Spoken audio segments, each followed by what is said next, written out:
dear. This is going very badly, isn't it? It certainly doesn't have the makings of a ripping good novel. What happened here? Ah, the charming and delightful Fry twins. Have we met? Mr. Raymond knows everyone. He knows everything about this city. He writes it all up in his books. I'm Henry Raymond, writer of third-rate, lurid stories. Penny dreadfuls, if you will. And this is little Artie. Mr. Raymond takes real murders and makes them so awfully exciting. The guilty always get caught. There's one unfolding just here. Perhaps one of you would like to try your hand in solving it.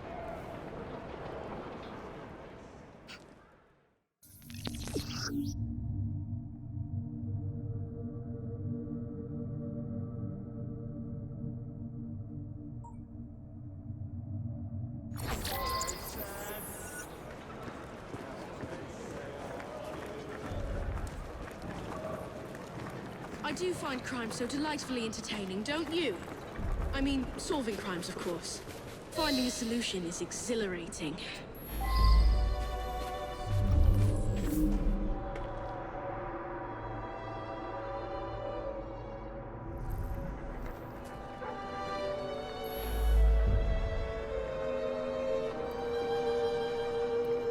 I arrived to find the foreman dead, and the lad Dooley with bloody hands. No one's been able to find the murder weapon and arrest the murderer. Could you sort it out quickly? It's holding up the work. They're a rough bunch, but someone has to keep the kids in line. I just wish the grown-ups would quit fighting each other.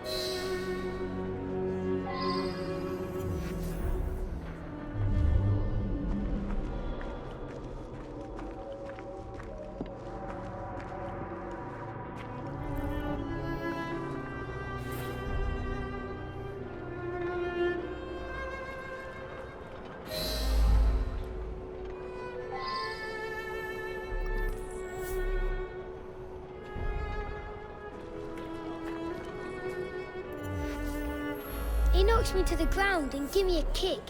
I find me work knife under me and grab it.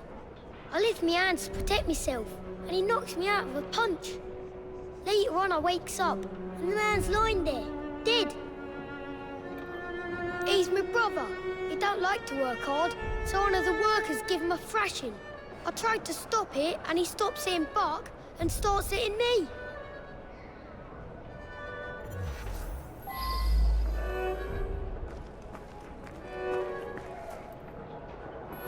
When I come back, the man's lying dead, and there's Dooley holding a knife. Please don't arrest him.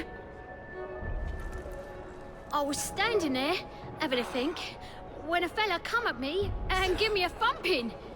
Dooley tries to stop him, and he thrashes Dooley. I run out to find help.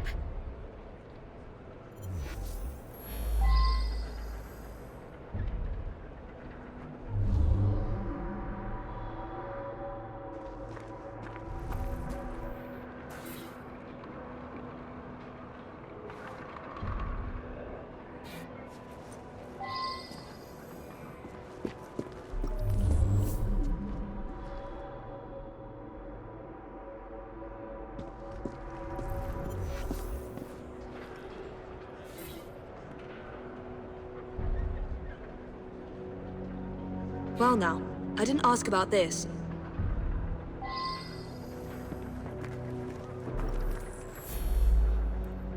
That's Dooley's knife, all right. He never lent it to nobody.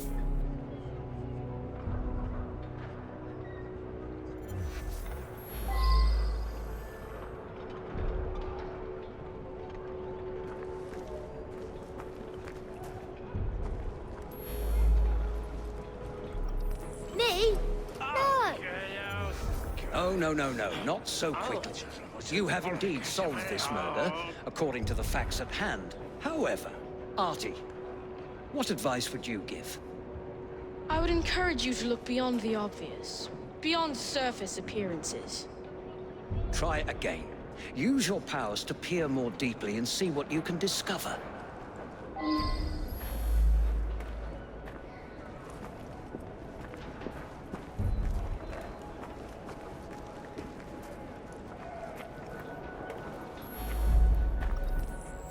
Wilkins wasn't the type to beat the children. On the contrary, he was forever getting in fights, trying to stop that sort of thing. The fumes can be a bit much in the brewery. When the men work in there, they wear bandanas.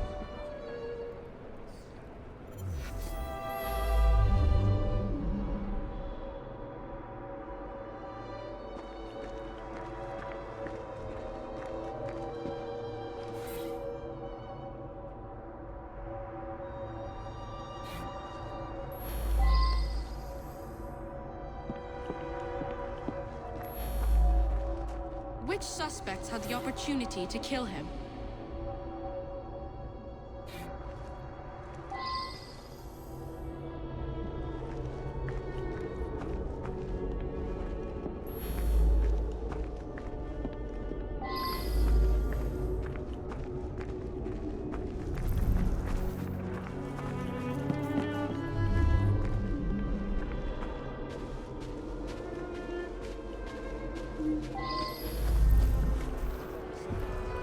Me and Wilkins was working out here. We heard screaming. Wilkins went to see what it was about and never come back. I went to see for myself, and there he was, dead. I didn't stick around. Somebody might think I'd done it. The strange thing is, Wilkins weren't wearing no bandana when I was talking to him. Only the workmen in the brewery wear bandanas. You should talk to Morris there.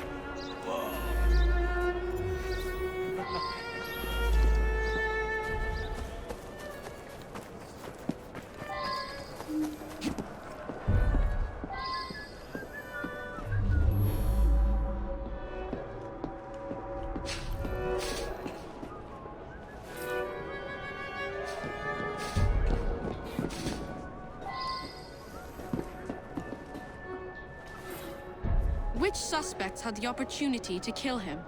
Now that I've seen this, I should ask more questions.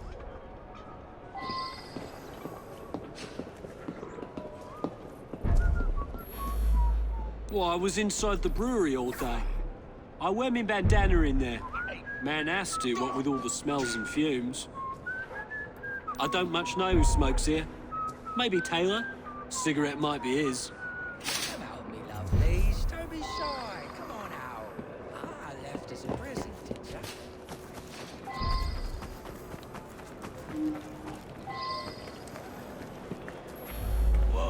I quit smoking months ago. You know, I saw somebody from the brewery having a smoke this morning. Didn't see who it was, though.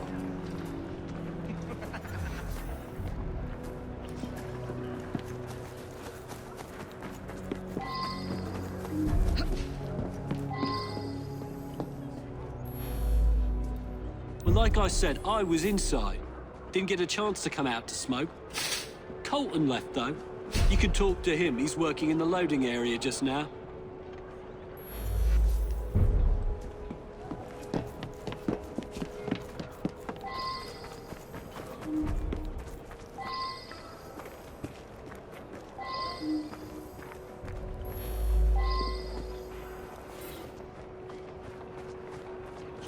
I wonder if someone could tell me more about this.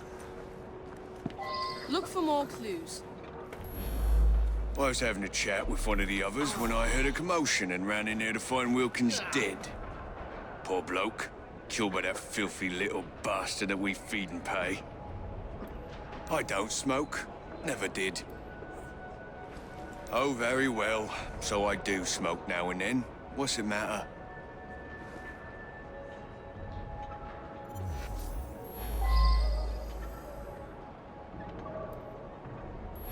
I should be foreman here. Wilkins coddled the boys like a mother hen. He come along and stops me giving the boys a beating. That was much more difficult than it initially appeared. Well done. Up to the clink with you!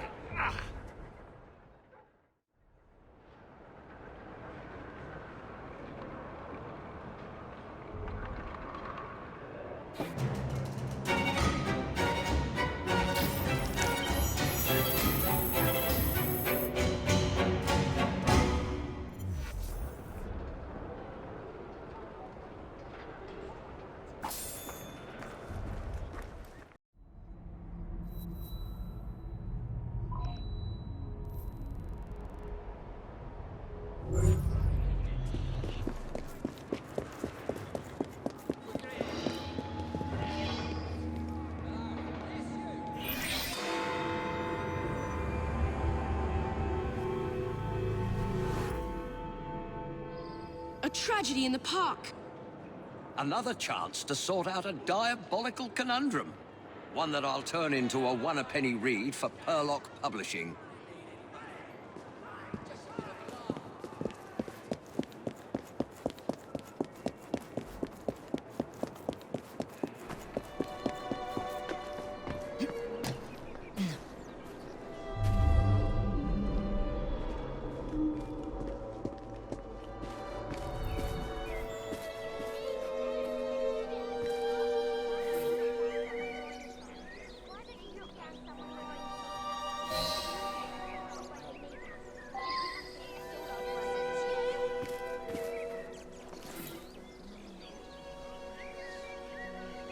I should go back and ask about this.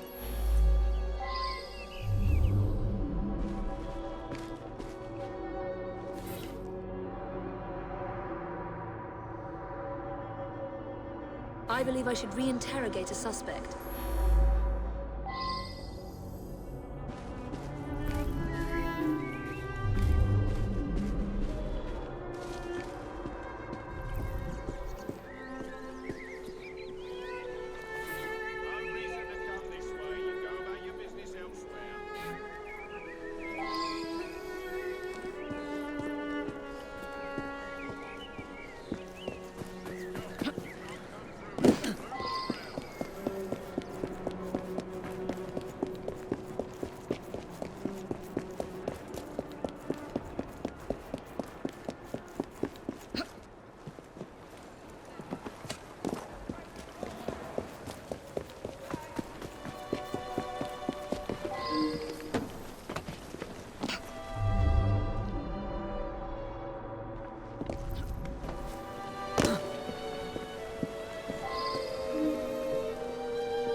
On visiting often.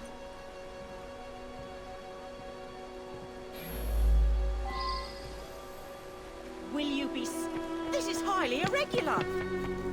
Will you be staying long? This is highly irregular. Hope you don't plan on visiting Prudence often. and I are engaged to be married. I'm desperate to see her. She should be by any moment. She had something important to tell me. I'm worried she's going to break off the engagement. This is highly irregular. Will you be staying long?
I saw her kissing my man in the park, didn't I?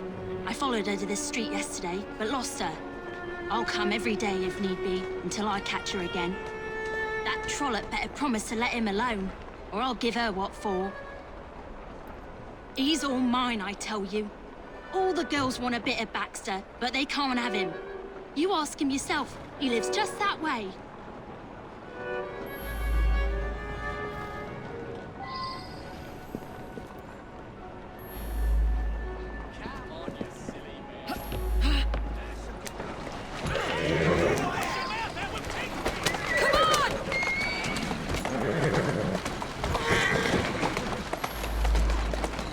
Slow down.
I should return and find out about this.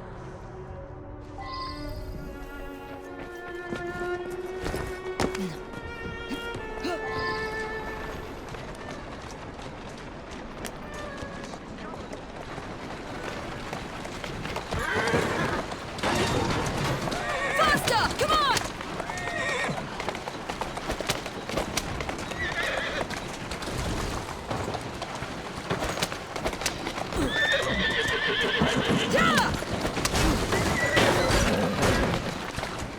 Roll there.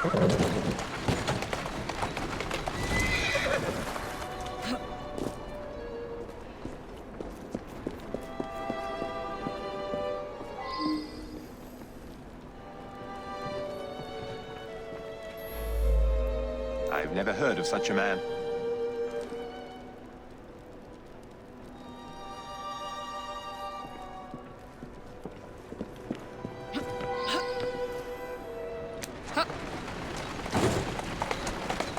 Slowly now.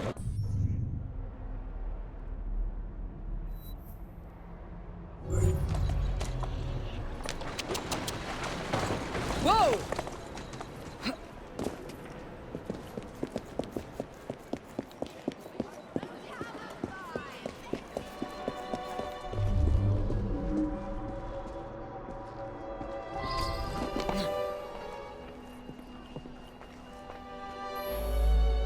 I don't know any of Dr. Alton's other patients.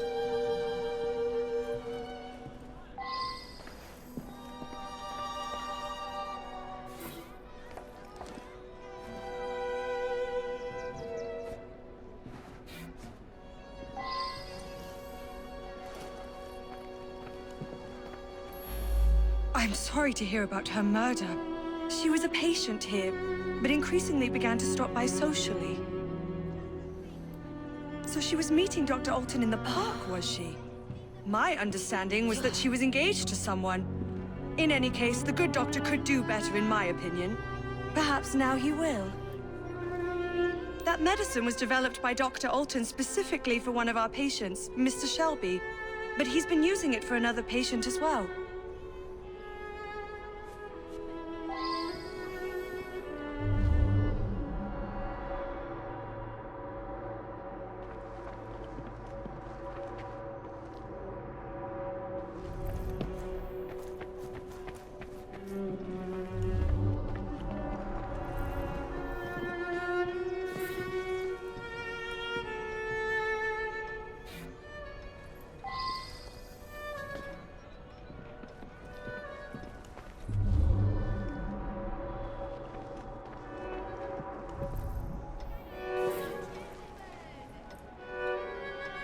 I should return and find out about this.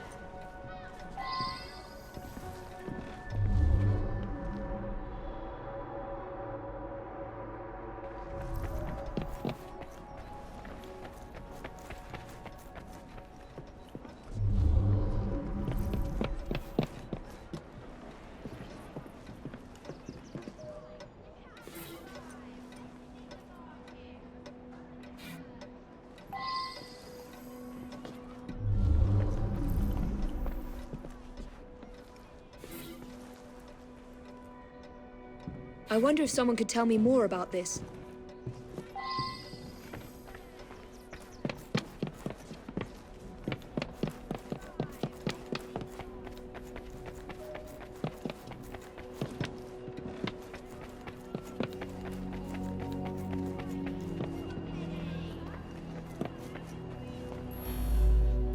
Dr. Alton makes house calls to see him. Baxter doesn't come into the office. I make up the prescriptions and he picks them up at noon when I'm away at lunch.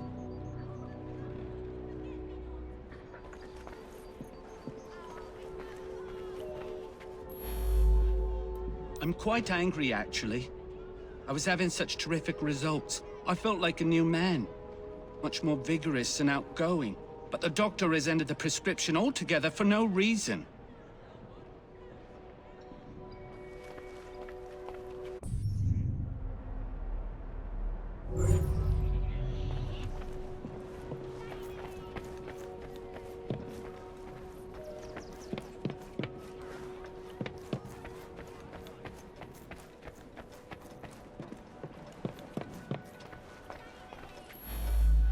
Oh my God, Prudence! How horrible! I was about to propose. But I don't understand. She and I didn't have a meeting arranged today. It is true that we sometimes meet in the park, but there was no arrangement for this morning. That's very odd indeed. Prudence was a patient here, but wasn't given this prescription. There's no reason that she should be carrying such a packet. You appreciate, I'm sure, that I cannot discuss the condition of any of my patients.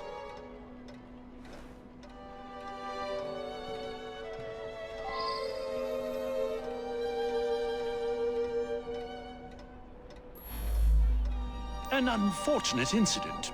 One of my patients became overexcited.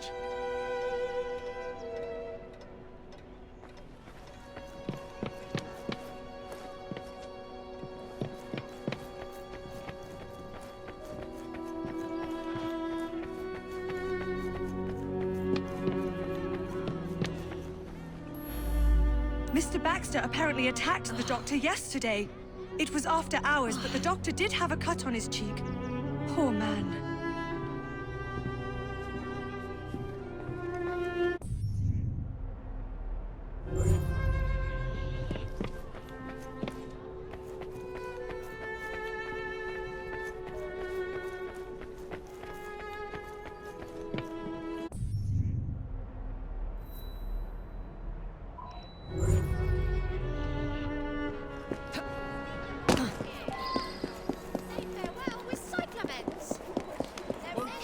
One more time.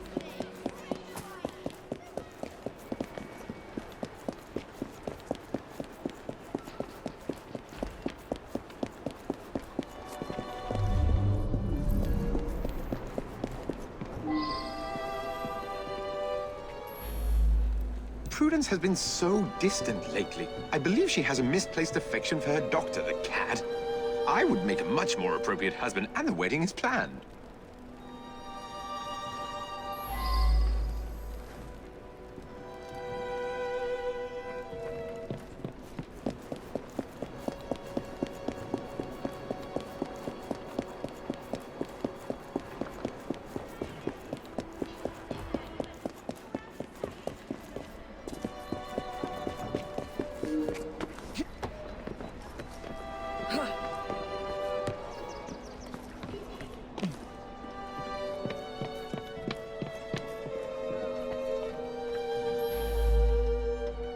Oh God, it's true. I couldn't help myself. The powder unleashed a creature within me. He seduced the innocent Prudence and then killed her to prevent us from marrying. It's too horrible. I knew something was amiss with the medical powder, but didn't understand until you found those papers. Well done. Off to the click with you.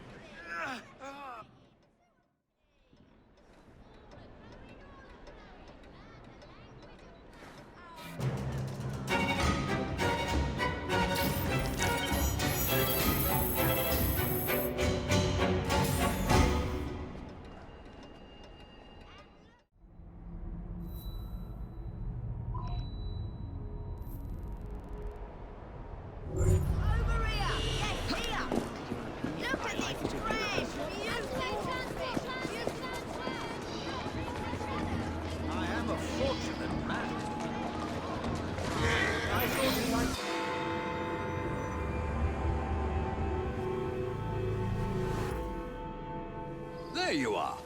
This could be interesting. There's no shortage of firearms in this neighborhood. I suspect the solution will turn on geometry, timing, and human nature. There may be a penny dreadful in it. Look into it, won't you?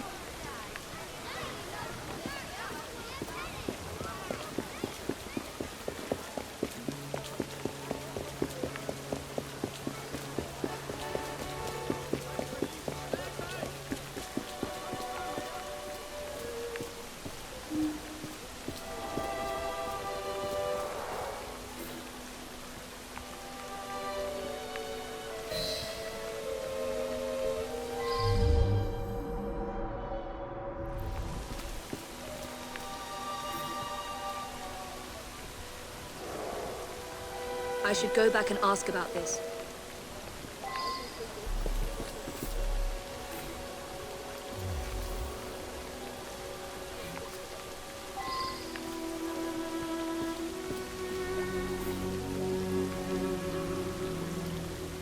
I believe I should re-interrogate a suspect.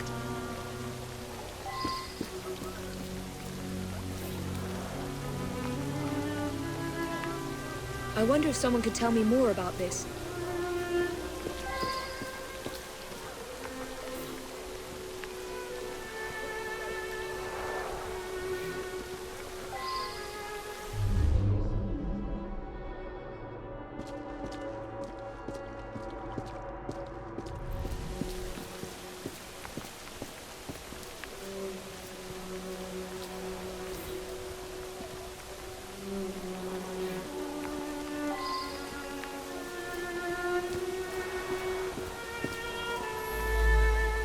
From what I can gather, Prescott was shot almost exactly at 12 o'clock noon. When Colonel Prescott retired from the army, he used his connections and started this munitions factory. He wanted the men that served with him to have work when they left the army. Apparently, they put the clock there while doing some repairs. It still runs, I notice.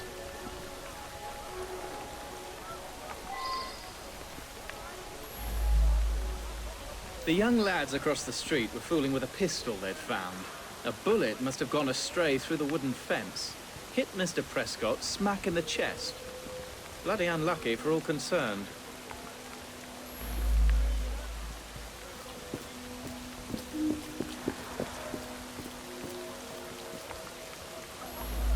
He was a good man. Very honorable. I'm proud to have served under Colonel Prescott in the 11th Foot Gold Coast, Africa.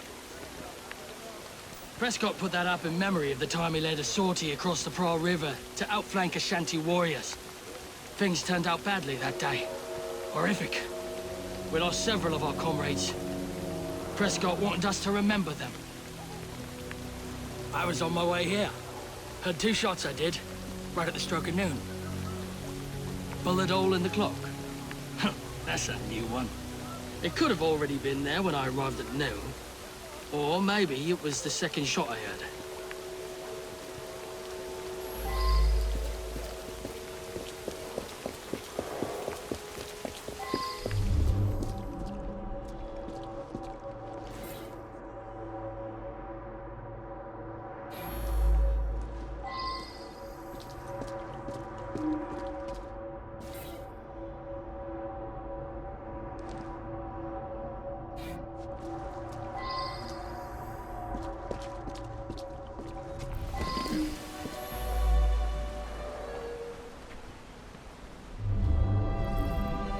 Him and me like to insult each other. I was a lieutenant under his command in Africa. I love the army. No one questions you when you wear a uniform. Anyways, every morning when he arrived, we'd call out and joke with each other. Yeah. Well, Prescott led a flanking sortie that went wrong. Lots of casualties. Some men called the colonel a coward, but it were really just bad luck. Anyway, he resigned. To make amends, he offered work at his factory whenever one of us left the army.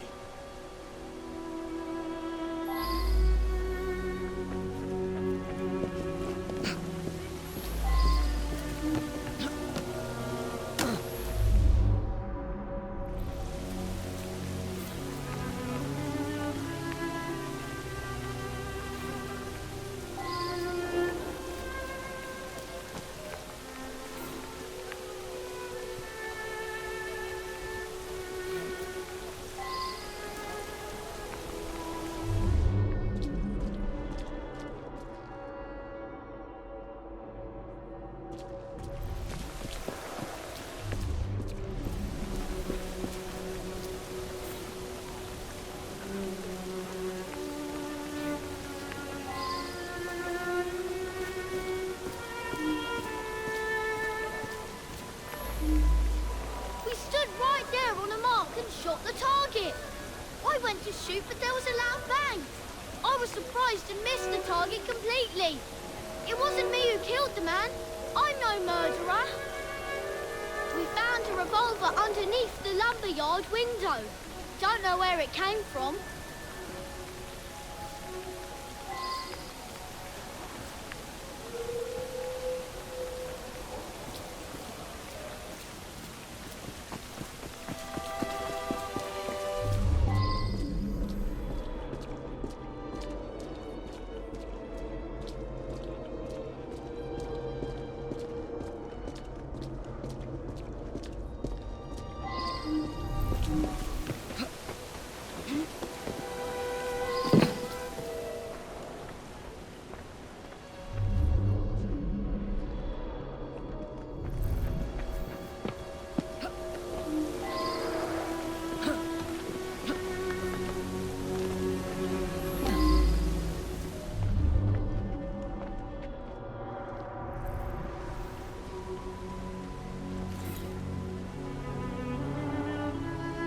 Now that I've seen this, I should ask more questions.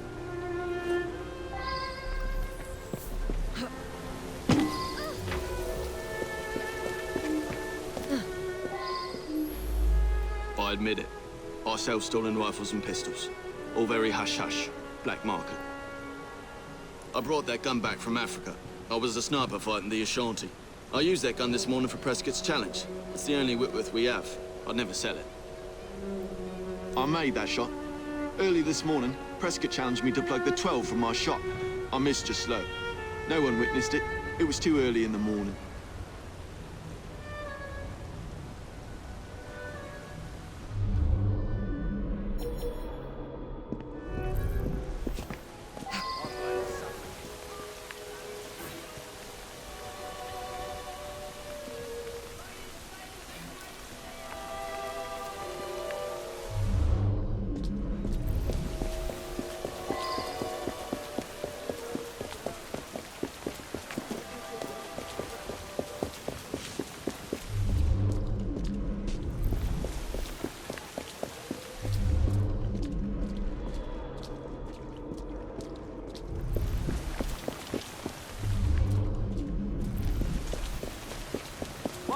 Girl.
I should return and find out about this.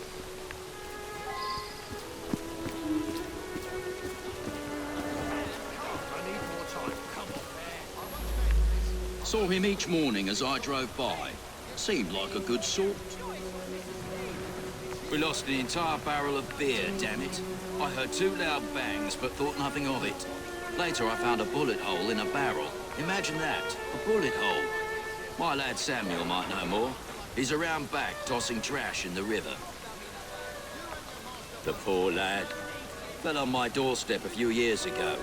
He's in a bad way, has some sort of malady. Rides in the back while I make deliveries. Hard worker, very determined.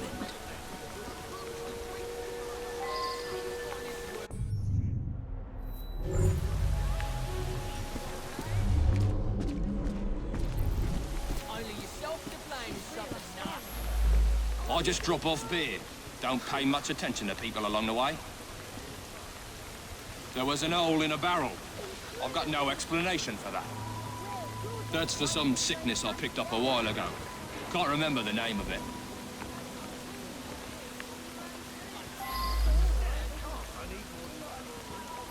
His goddamn cowardice in Africa got me best friends killed. He should have faced a firing squad. Very good sleuthing on your part. It's a miracle anyone survived, what with all those bullets whizzing about. Up to the clink with you. You think it's clever to talk about me that way? You and your master both. There's no need.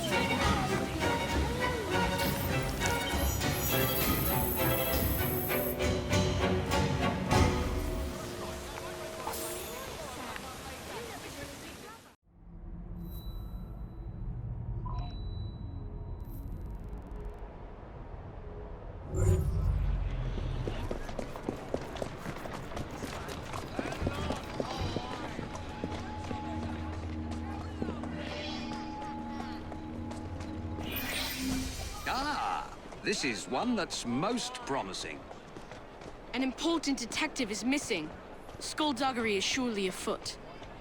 Solve it, and I'll write it up quick as you please.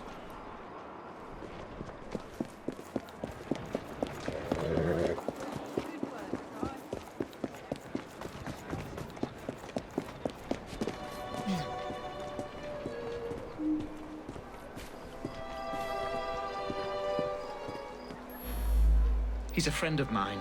The whole station is out looking for him as we speak. Ironically, he came here on an investigation himself. Seems several people have gone missing in this part of town. We've had reports of missing people over the last few months.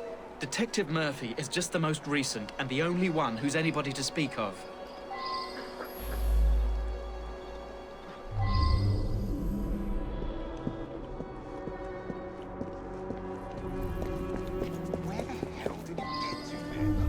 Detective who gets lost.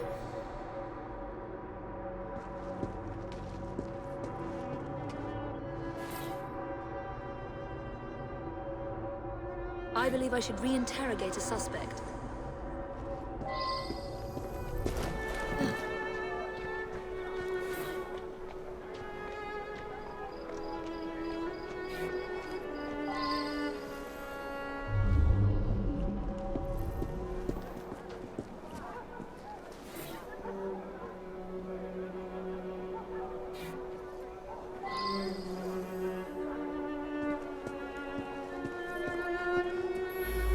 I saw him going into the barber shop when I was on my way to work. In this kind of neighborhood, people come and go.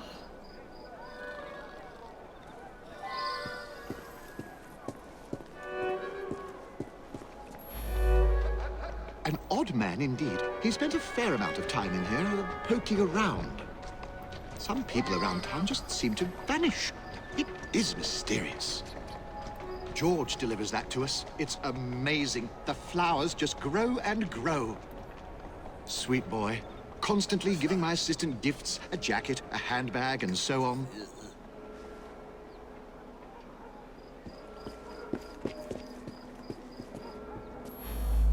George is my sweetheart. I think he plans to propose marriage soon. Maybe even today.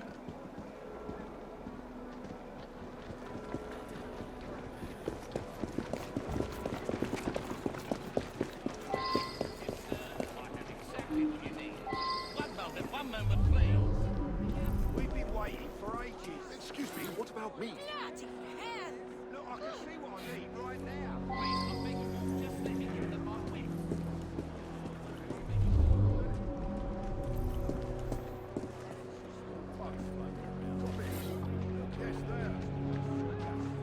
That's unusual. Move it over there. He was in there asking about missing people. Bought a meat pie, he did. Stayed and chatted for a few minutes, then headed off to the barber.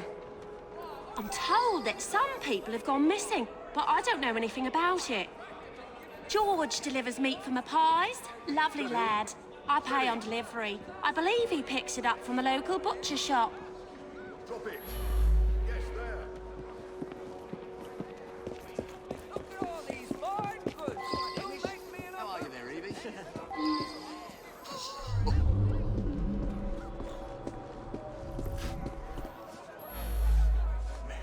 You mean the annoying bloke nosing around?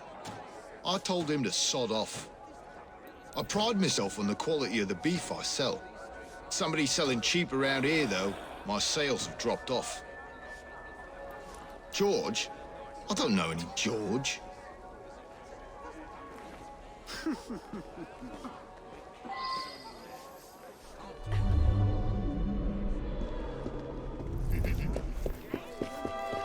Over here, ladies and gentlemen.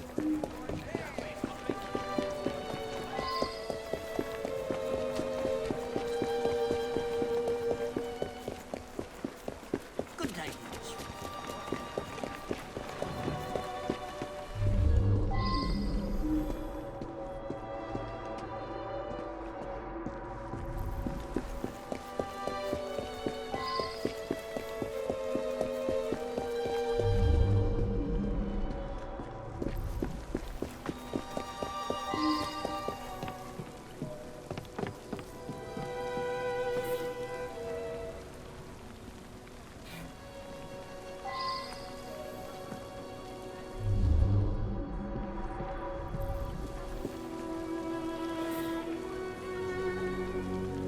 I should go back and ask about this.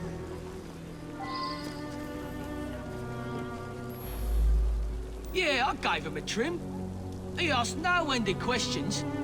When I cut his hair, I notices a tattoo right at the base of his neck. A green Celtic cross it was. You're right. Several people have disappeared over the past months. Some of them were customers of mine. I'm trying to quit drinking. Sometimes my hand shakes when I'm given a shave. George was in here earlier, getting an haircut. He wanted to look nice for his girl. He's been seeing Joanna from the flower shop for some time now. Said he's finally saved up enough money to pop a question.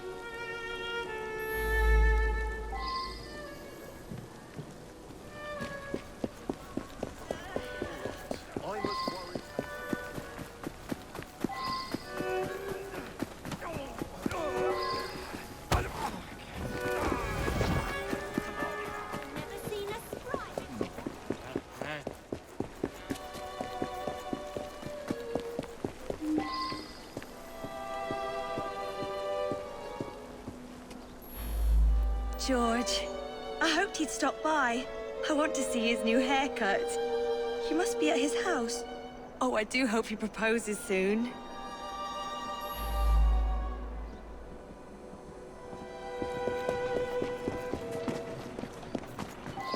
Good old Detective Murphy. Must be about someplace. He's probably got pie-eyed and run off somewhere. Evie. Nice to see you.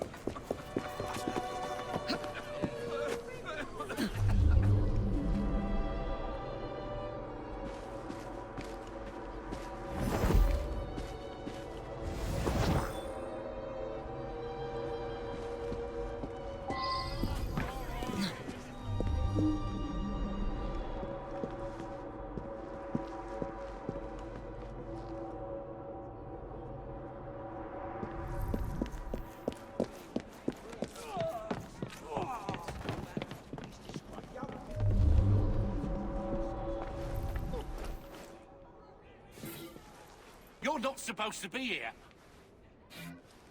I don't want to die! I don't want to die!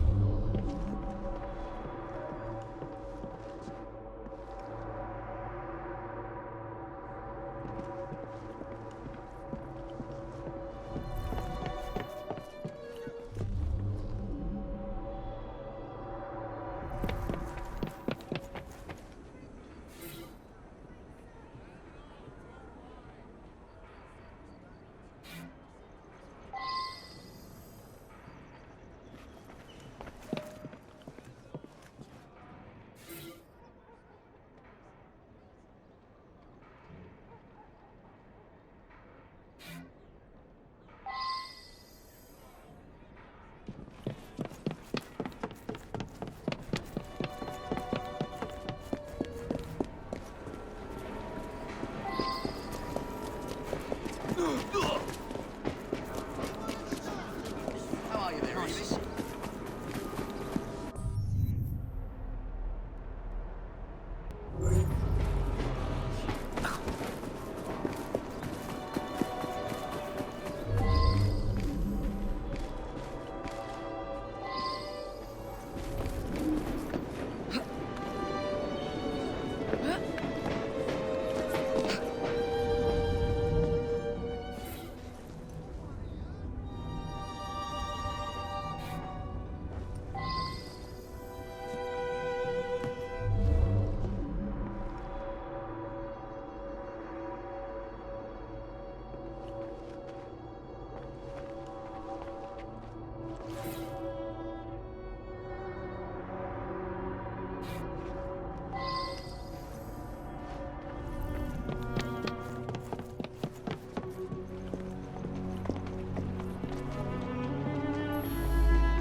He came in asking lots of questions.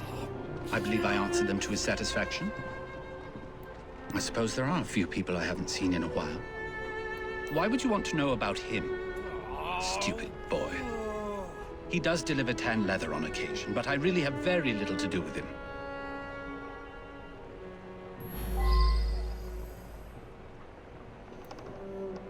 He was coming too close to figuring out where all those people went. They got parceled out to the baker, the florist, and me. You very cleverly puzzled that one out. A very unpleasant crime. Up to the cliff Perfect with for you. one of Mr. Raymond's penny dreadfuls.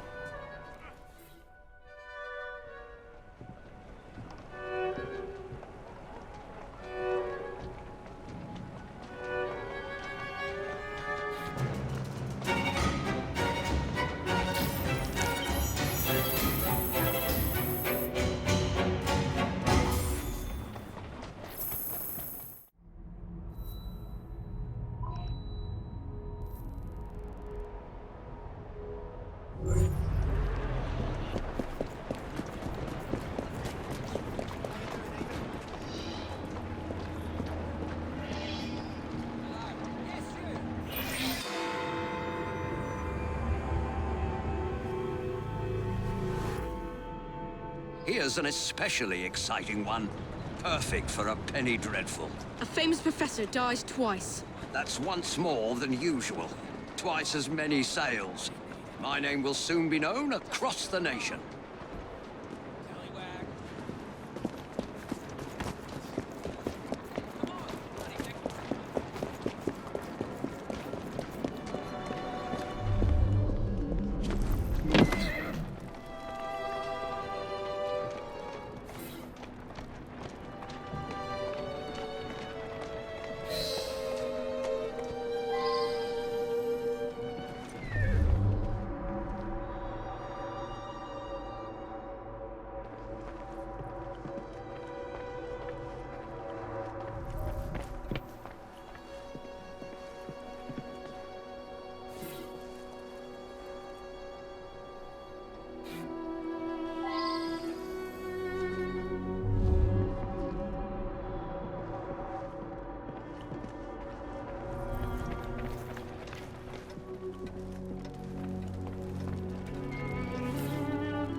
I believe I should re-interrogate a suspect.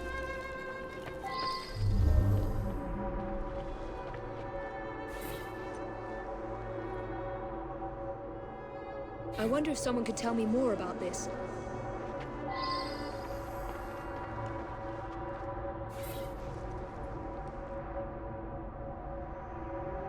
I should return and find out about this.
It's unthinkable.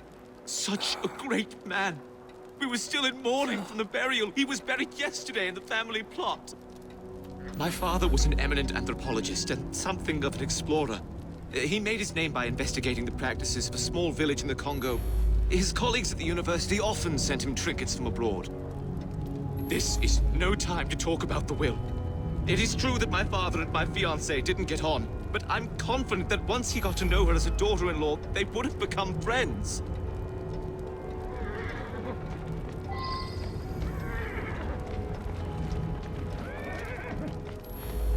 It's so very awful. The professor died of an heart attack just days ago. Then tonight, I hear pounding at the door. I open it to find him bleeding and in pain. He tried to say something, then collapsed dead.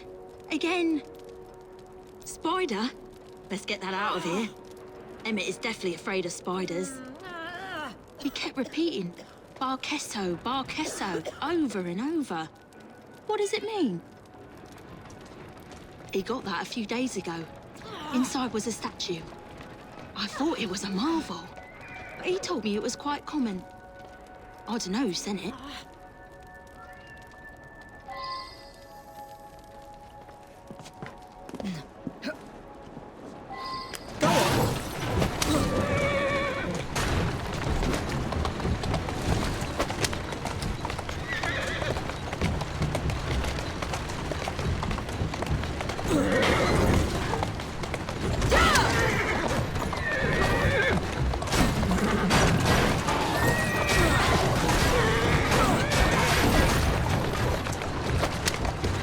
Easy now.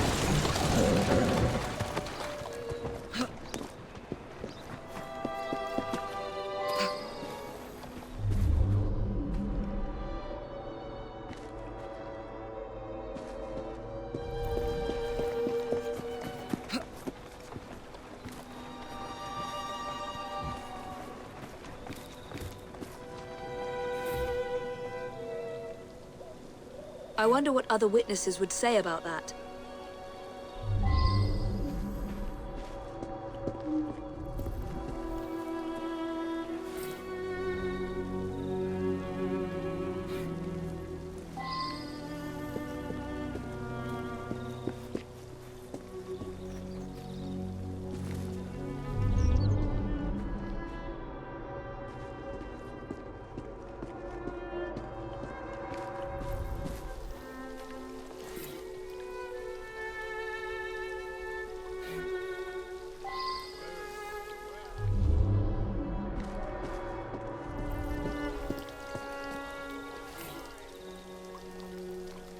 I should go back and ask about this.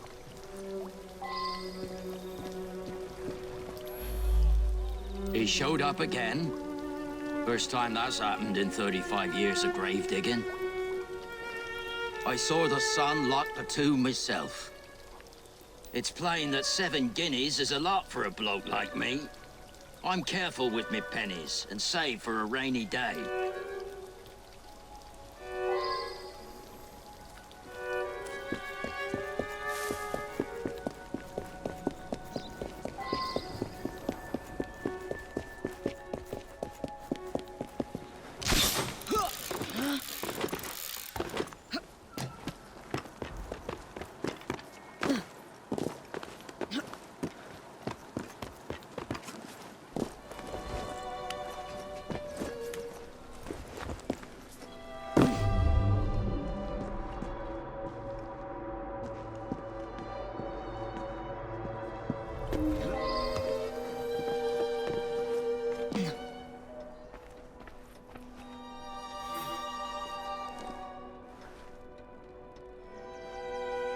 I wonder if someone could tell me more about this.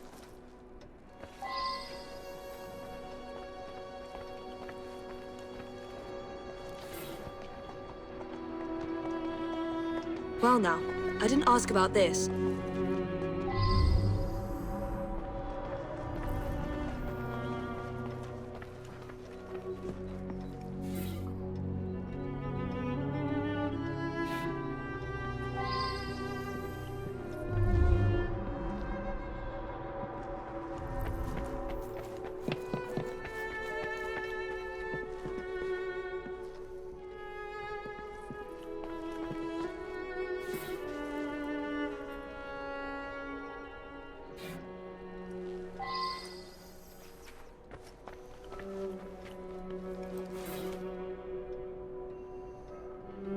I believe I should re-interrogate a suspect.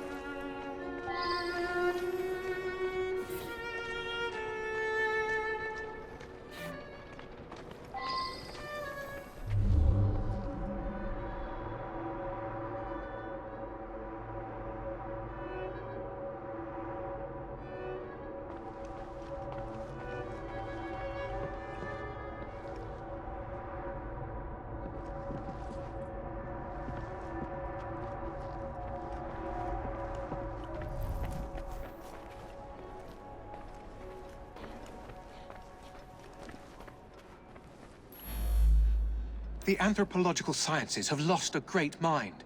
He revolutionized the field. It is my fond hope that I may inherit his mantle.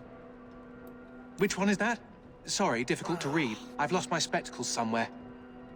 I recently traveled to Africa in order to continue studies on the indigenous tribe Professor Bing discovered some time ago.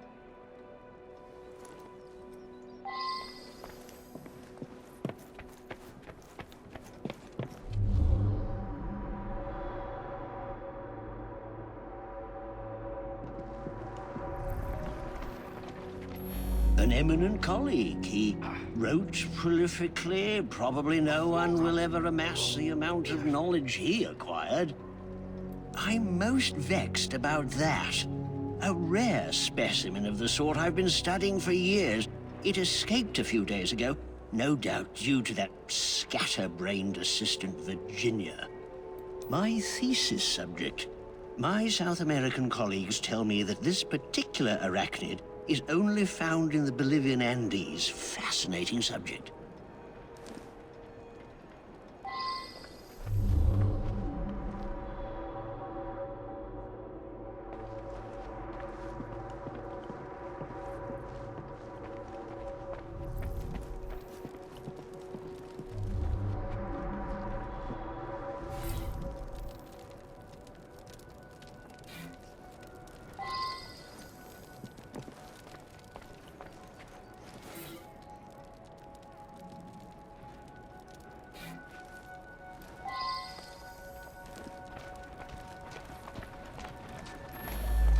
A lovely man, and quite wealthy. I only wish he had lived to bless my alliance with his son. Yes, that's mine. I misplaced a similar one, possibly at the funeral. I was so upset. I'm sorry to hear about that. Do you know whether that change was actually made? I hoped you wouldn't find that. I'm afraid several of the faculty purchase cadavers for research purposes. It's a fact of university life.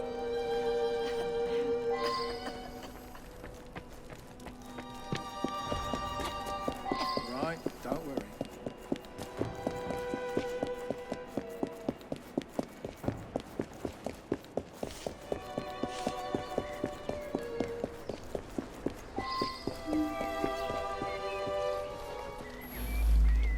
Body snatching? That's an insult. I'd be in the slammer quick as that if I got caught. So I sell a body or two on the side. A man's gotta eat, ain't he? I broke the lock and left him on a barrow just behind his tomb. It was dark, couldn't really see. But some fella come by and carted the old professor off. It's muddy back there. You can likely still see the tracks.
acquired his knowledge in order to become the greatest anthropologist in the British Empire.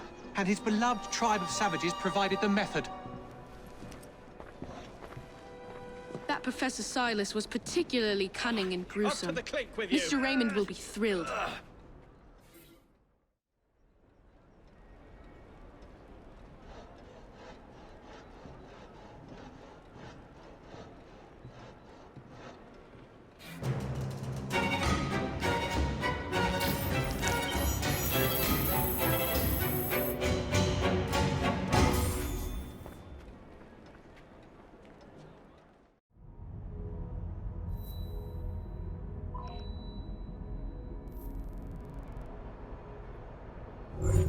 Search me.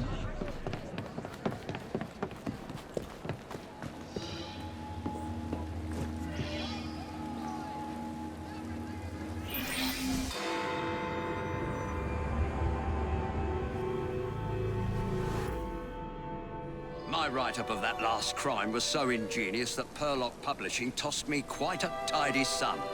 I believe this next one will do even better. It's baffling. The room was locked. How did the murderer get in and out?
I should return and find out about this.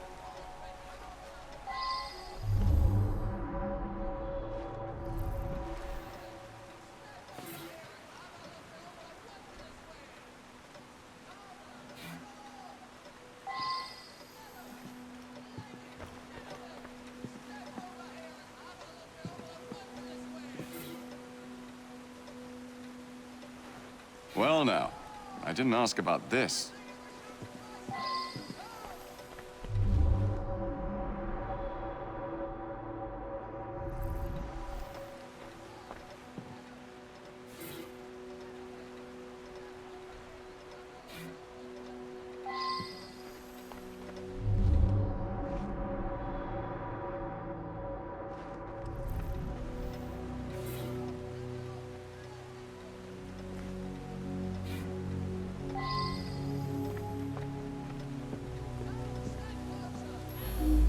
I'm just the housekeeper, but Mr. Casham was a dear friend. Each morning I bring him his coffee. Today his door was locked shut. My husband is the caretaker. We live downstairs.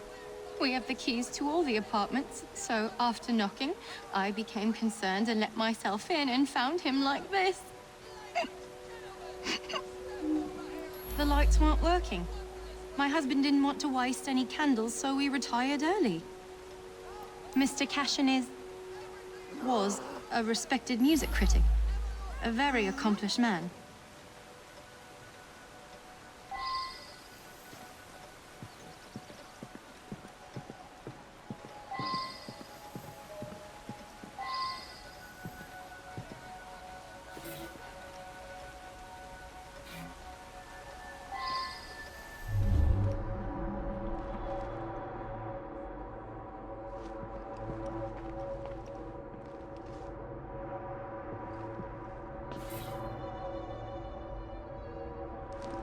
I should return and find out about this.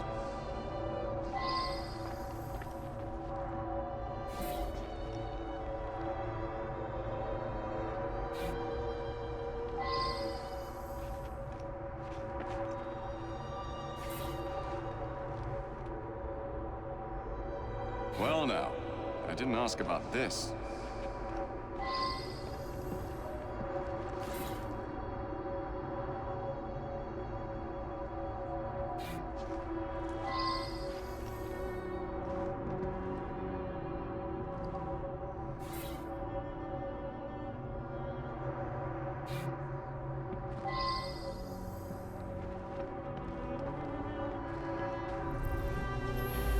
Gone just like that, eh?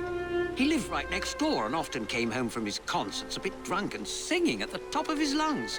Drove my wife near crazy. Cashin had an eye for the ladies, no question. I was a bit jealous of him, frankly. I was down in the cellar, fiddling with my experiments. That belongs to Mr. Golden. He's an awfully nice chap.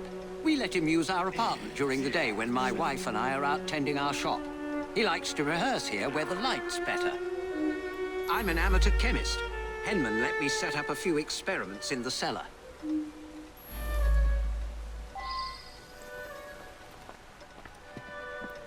Mr. Cashin is dead? I just saw him yesterday. He looked in the peak of health. If you ask me, he paid a bit too much attention to the caretaker's wife. Scandalous, really. They must have seen each other nearly every day. Last night, I was knitting in that chair.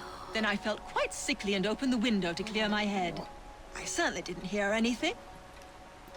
When the lights quit working yesterday, that sweet Mr. Golden handed out candles to everyone. He's such a nice man.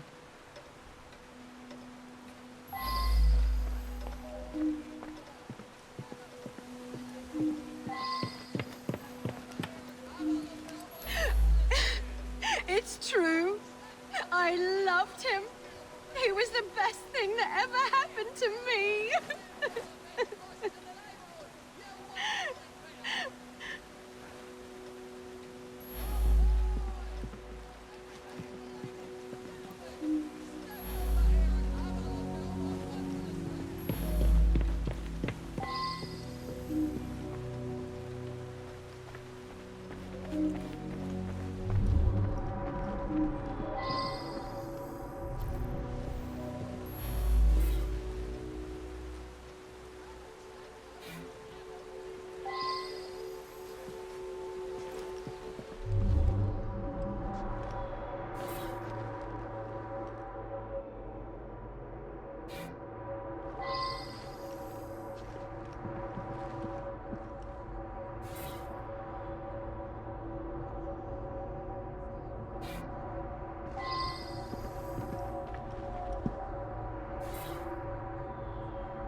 I should go back and ask about this.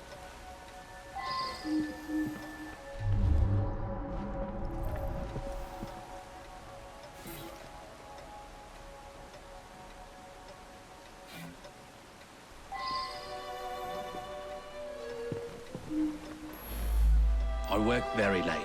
So did he. I only met him once or twice in the 2 years I've been living here. I was out giving a benefit recital for unemployed musicians. Several dozen people can attest to my whereabouts. I use them to create an ambience when I hold private recitals.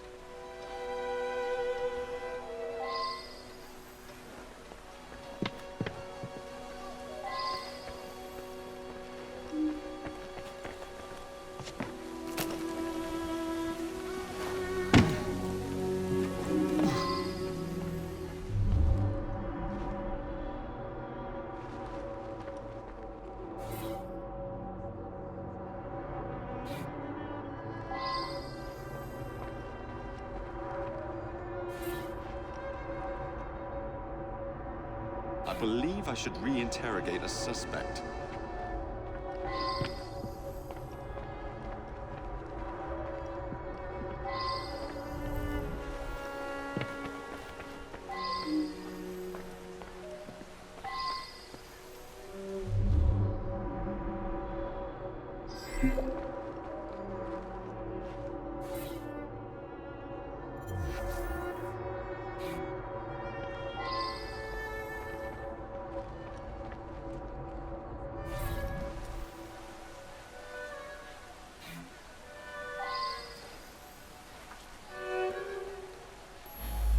Mr. Cashin's dead. Difficult to believe. He led a quiet life. Out at concerts most nights. Shut up in his room writing the rest of the time. He must have been a lonely man. My wife felt sorry for him and helped him as often as she could. I'm in charge of the running and upkeep of the whole building, so I can get dirty now and then. I was just doing some work in the basement. I forgot to put it away after I fixed Mr. Golden's music stand yesterday morning. I left it there, and he came to give it back.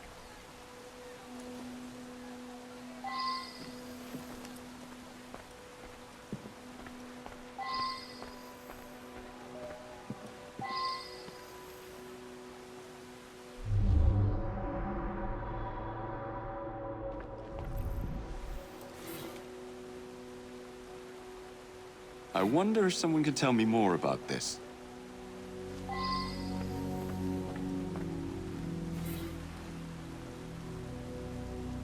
I should go back and ask about this.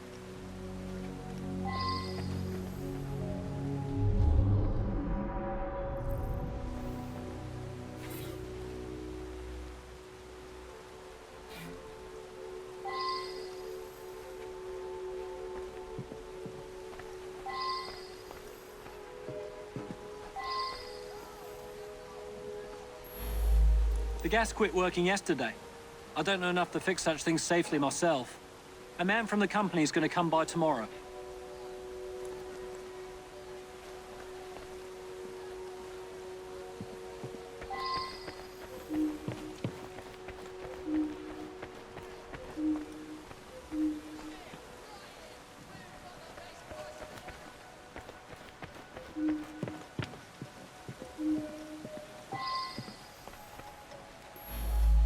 Ah, yes, be careful with that. It can be dangerous. It reacts badly with heat.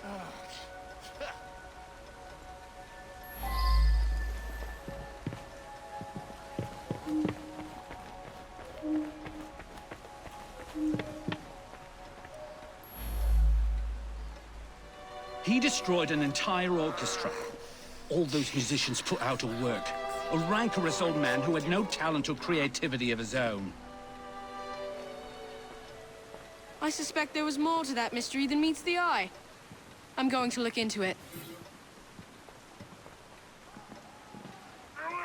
Off to the clink with you.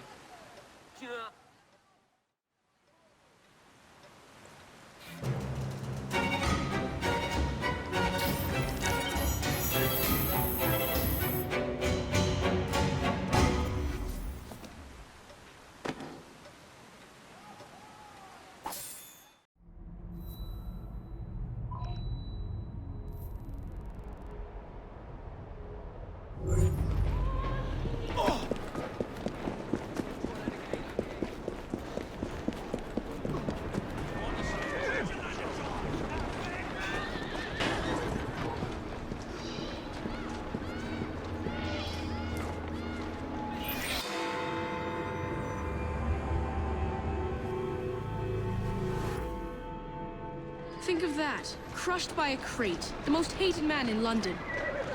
Can you imagine achieving such a title? One day my brilliance will bring me similar recognition. Mr. Raymond, what are you talking about? It's of no consequence. What's important is that this man was hated by many. But who delivered the fatal blow?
Move along.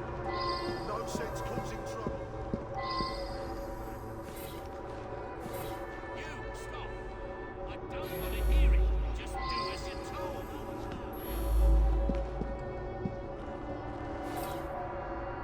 Not this way. You're not permitted to go through here. That's right. I know the man. He's hated by everyone. Surprisingly, it's not clear what killed him. I find multiple wounds. No need to send many people to jail for killing such a terrible man. What say you only arrest the single person who actually caused his death? He appears to have been stabbed with a perforating weapon, perhaps a spike of some kind. There would be bleeding, and it would affect motor control right away, but death wouldn't come for another 6 minutes. I suspect that there is at least one deadly toxin in his system.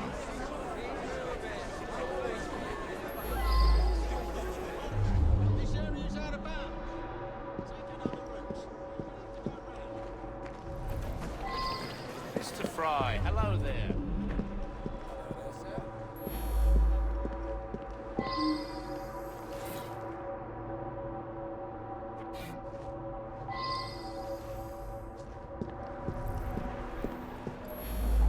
He's my husband.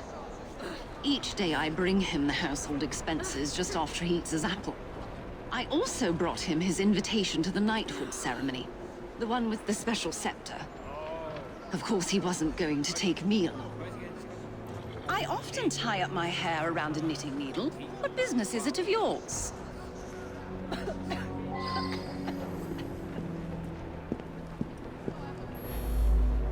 He stopped by here every day at the exact same time. He'd buy an apple and try to cheat me out of tuppence. But then most folks do that.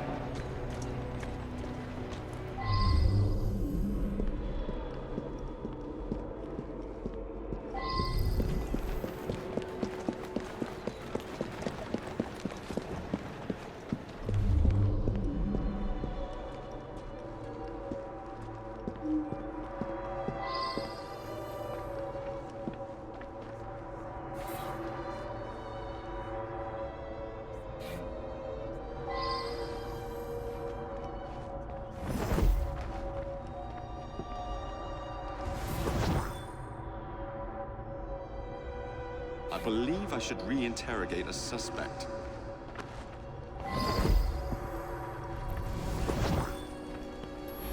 Ashton stops in front of this pub every afternoon to check on business rumors. Something of a bastard, Ashton. Told me he had a bit of jam on the side, if you know what I mean. Wife didn't know about it. Well, the bit of jam wants out, but he won't let her. That's the sort of fellow we're speaking of. That was Ashton's doing. The man had it in for me. He paid workers to wreck my machines. Cost me a fortune. As long as he was around, I'd never prosper. As a matter of fact, I do carry a revolver at all times. It can be a dangerous neighborhood for a wealthy fella such as myself. This proves nothing.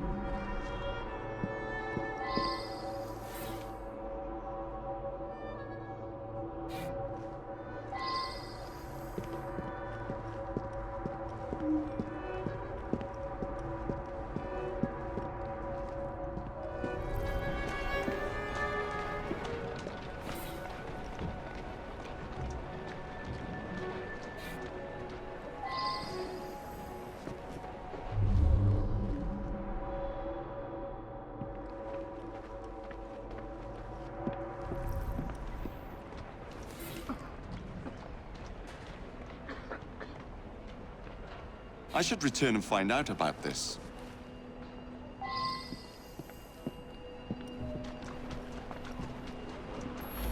He's been coming to me for years. He arrives precisely at 1 o'clock and leaves 2 minutes later. He takes a bluish medication every day and prefers that I administer it. Mary is a trusted assistant. As far as I know, she's completely above board. Today, she swept the shop and prepared some medications. She also fetched herself an apple from the apple stand. This really is none of your business. He came to me for his blue medication. I gave him blue medication.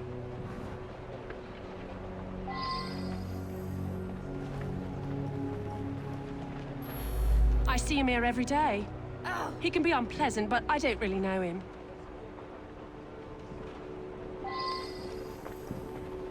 That's it, girl.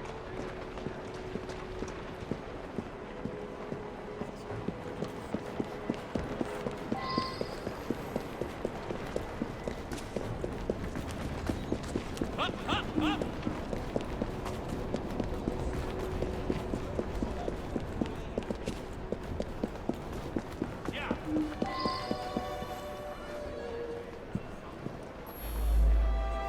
Girl who works at the pharmacy?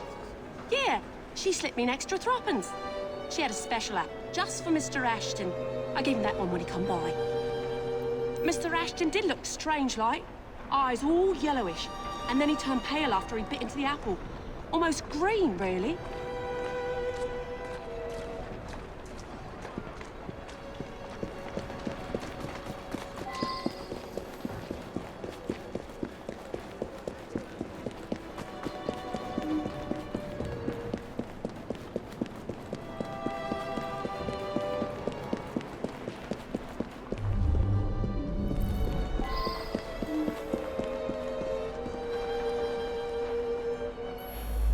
Quite right. I asked the apple seller to give him a special apple. Is that a crime? He was a horrid man. That's all I have to say.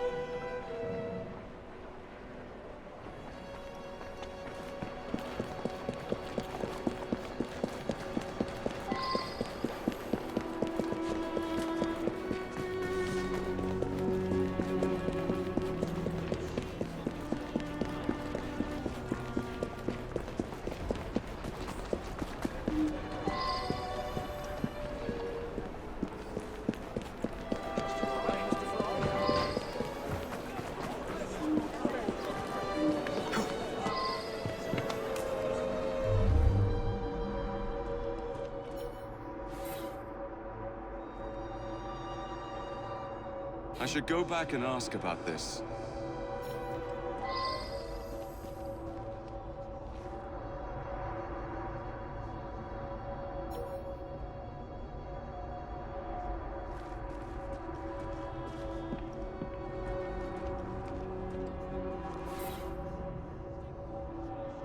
I wonder if someone can tell me more about this.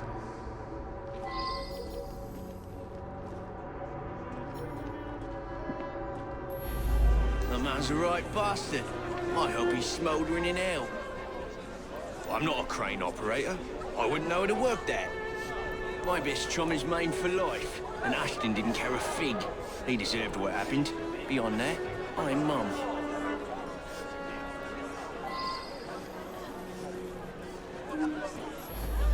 He owned this site and paid us. We all hated him because he looked for any excuse to cheat us out of our wages. I didn't hate him any more or less than my mates. That's around the time I'm given a few minutes to eat something. About then I would have been buying myself an apple at the stand down the street. It's difficult to work properly. You'd have to know what you're doing to drop it at just the right moment. Eddie? Yeah, I taught him how to work the crane a few days ago.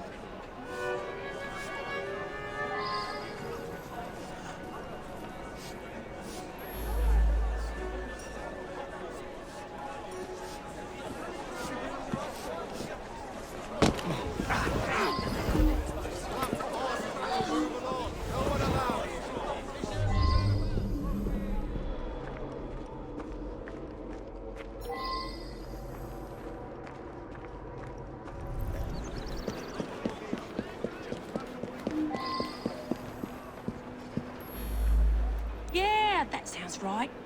Came by for an apple. He was here when we heard the crate hit the ground.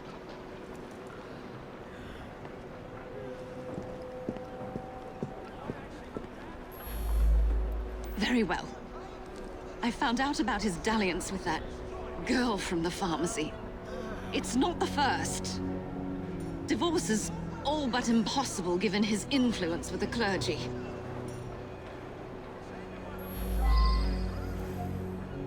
I'll be the toast of the town. A very unpleasant fellow. But what was that business about a knighthood ceremony? Up to the click with you! In any case, Mr. Raymond will have a story for Perlock Publishing.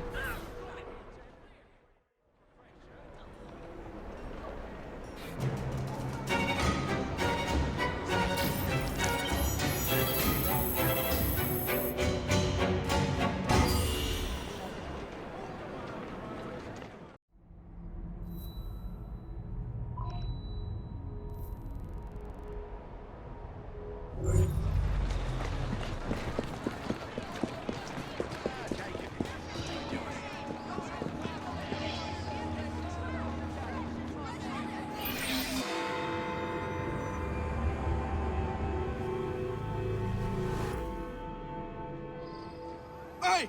Someone help! Some trap found something down there. Looks like foul play.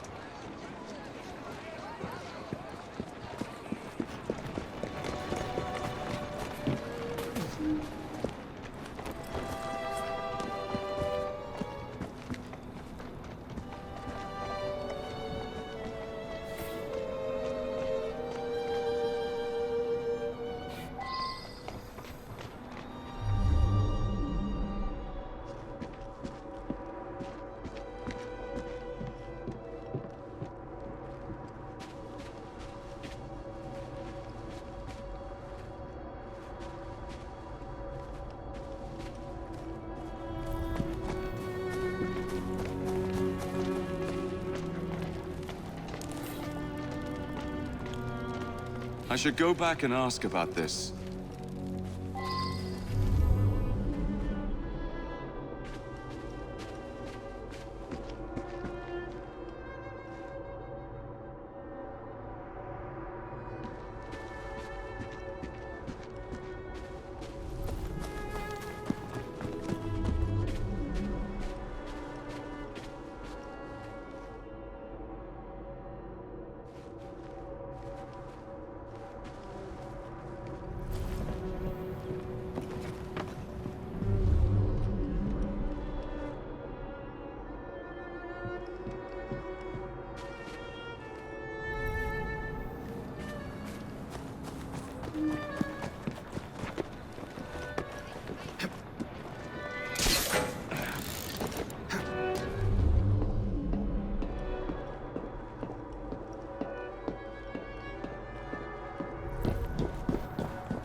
Now that I've seen this, I should ask more questions.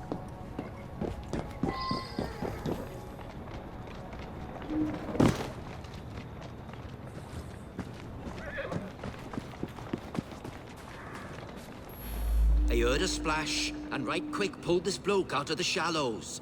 Dead as a mackerel. I live there now, if you can call it living. I lost my job, didn't I? No need for the likes of me when a machine can do the work. A nice warm coat like that on a dead man? What do you expect? I snatched it before somebody else came along to nick it. Like you. The midnight train? That must be the 616. Stops in the station down the road. If you hurry, it might still be there.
Better hurry. It's leaving right now. Come on!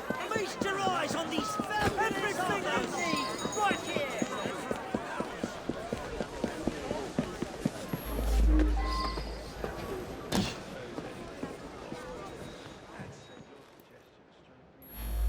It was a typical evening. As far as I knew, nothing unusual happened until you came aboard with this story of a murder. I was tidying up in the passenger car. Around midnight, Vivian ran through. She thought someone was looking for her. Just another wealthy passenger. They're all pretty much the same.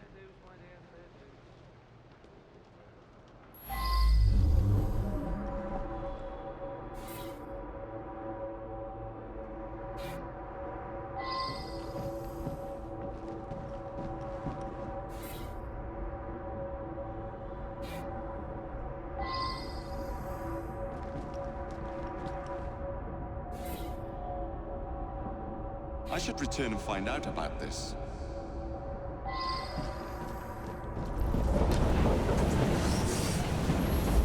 Nothing unusual. A couple of passengers came in and had a sort of business meeting. One of them was buying a lot of drinks for the other, and then they started to argue. But Vivian went over and joshed them out of it. Oh, well, it's a noisy train. Plenty of passengers have trouble getting to sleep, so I keep a sedative here behind the bar, yeah? Peter, nice bloke. Came here after being sacked from a foundry a few months ago. I'll tell you, he looked white as a ghost after he served the businessman.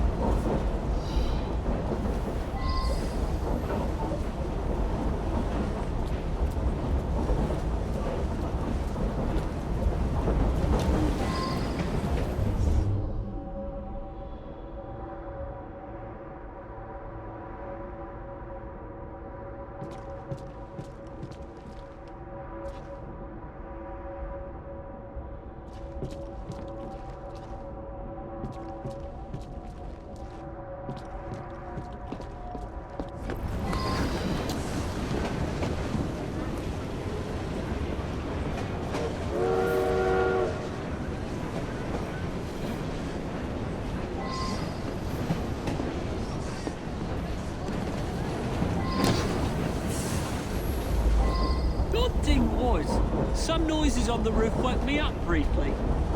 You say someone was thrown from up there? You'd have to be a very strong fella to drag someone up onto the roof. Vivian had another of her dupes in her compartment by then.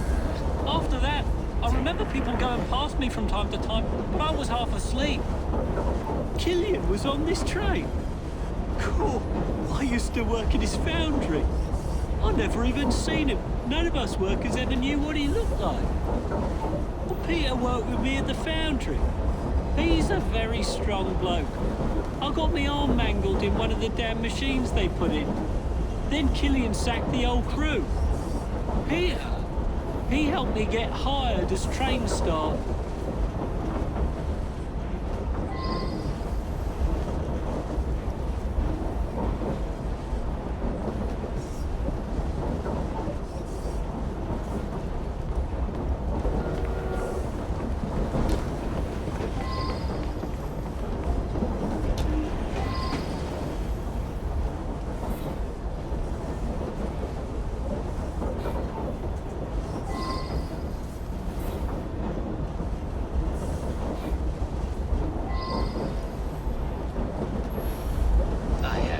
In the dining car with Killian. We had business dealings in the past. It was a pleasant surprise to discover him on this train. I felt unusually tired and came back here to get some sleep. I suppose there were some disagreements, but there always are when a great deal of money is involved.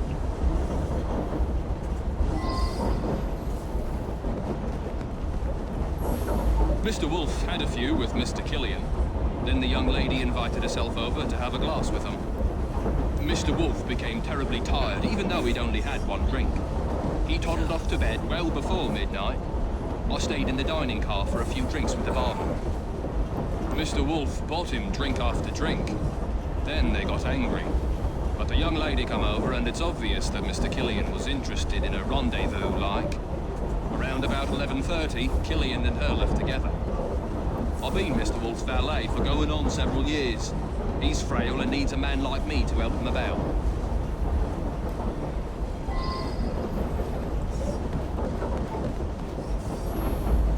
Sam, he's a trusted valet.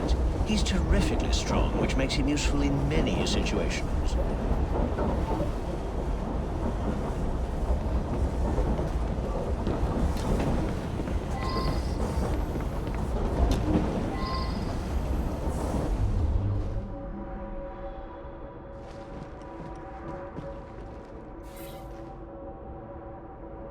Now that I've seen this, I should ask more questions.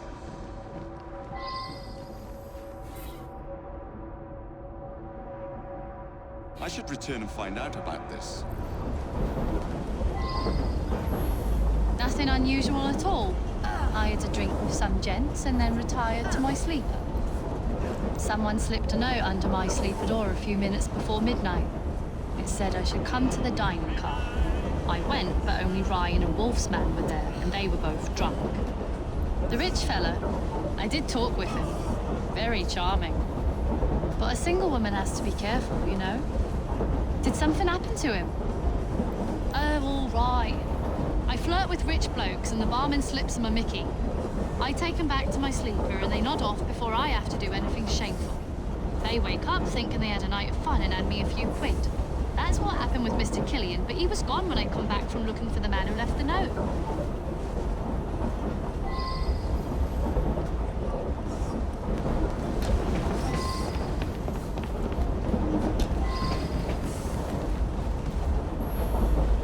You mean the young lady? She and Killian hit it off famously. Embarrassing, really.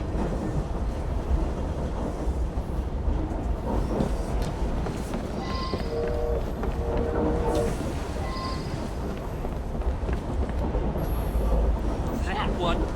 Clever little minx. She and the barman got a little scam going. I think everyone on the staff knows about it.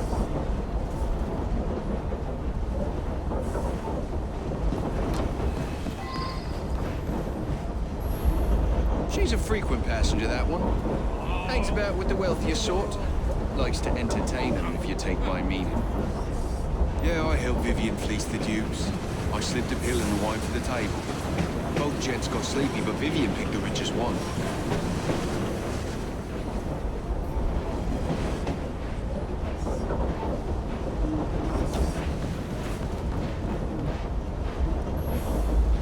She rides the train often. She's very friendly with the other passengers.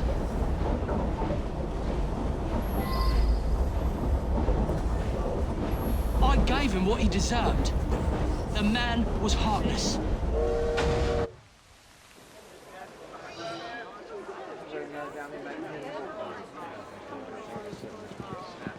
I believe something larger is afoot. A lot of murderous anger concerning industrialists. Might be something to look into. Up to the click with you.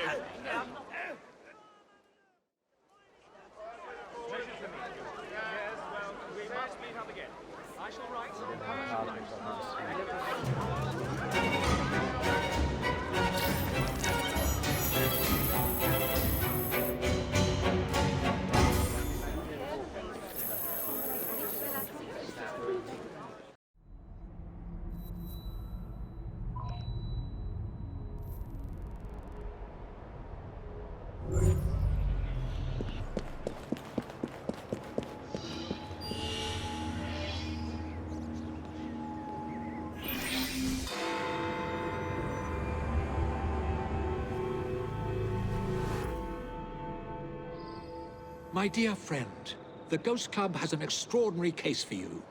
Spiritualist Thaddeus the Amazing has predicted his own death at his next seance. Could you have a look?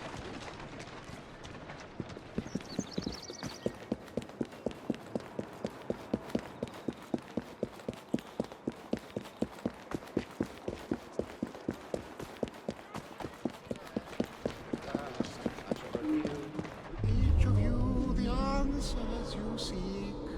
You are about to witness an extra. We have a visitor.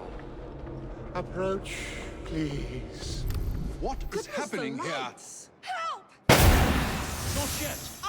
Someone, light the lamps. Oh, he's actually dead.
I wonder if someone can tell me more about this.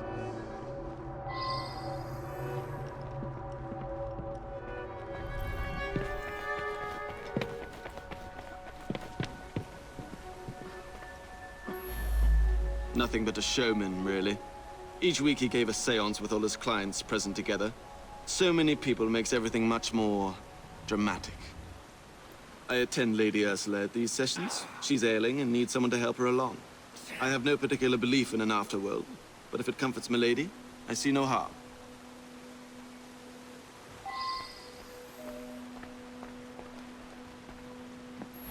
I sought him out after the death of Mittens.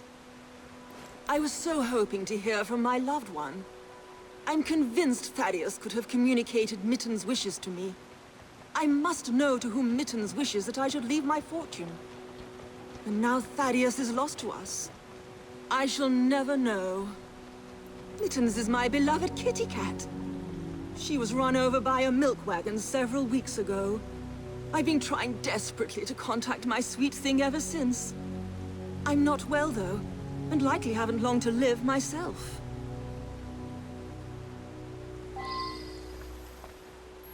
This is so frustrating. I had a simple question, but have had to come back for séance after séance, week after week. Each time Thaddeus divined a partial number from the other side, but never the entire correct number. Today he promised that I would get everything. Thaddeus felt that if I signed some papers, it would demonstrate to my dead father that I had absolute trust in Thaddeus.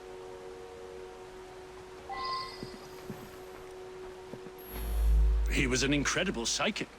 I came to clarify some personal financial matters. I don't understand what happened. He foretold his own death, but I didn't expect it to happen like this.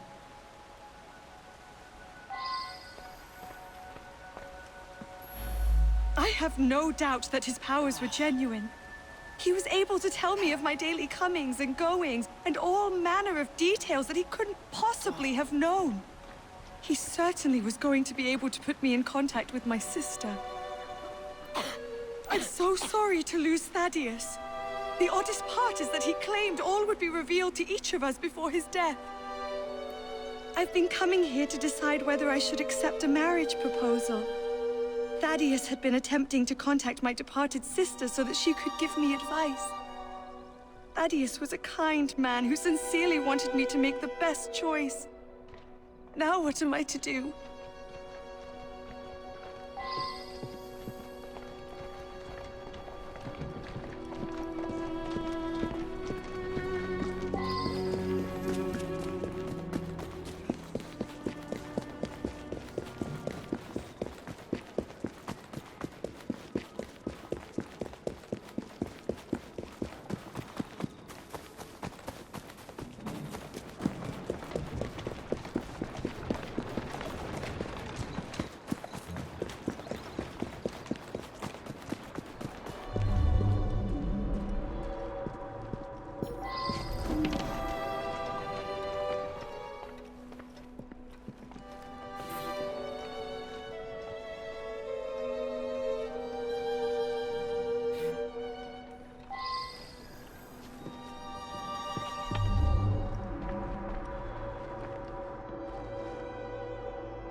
My brother has become obsessed with some secret bank account.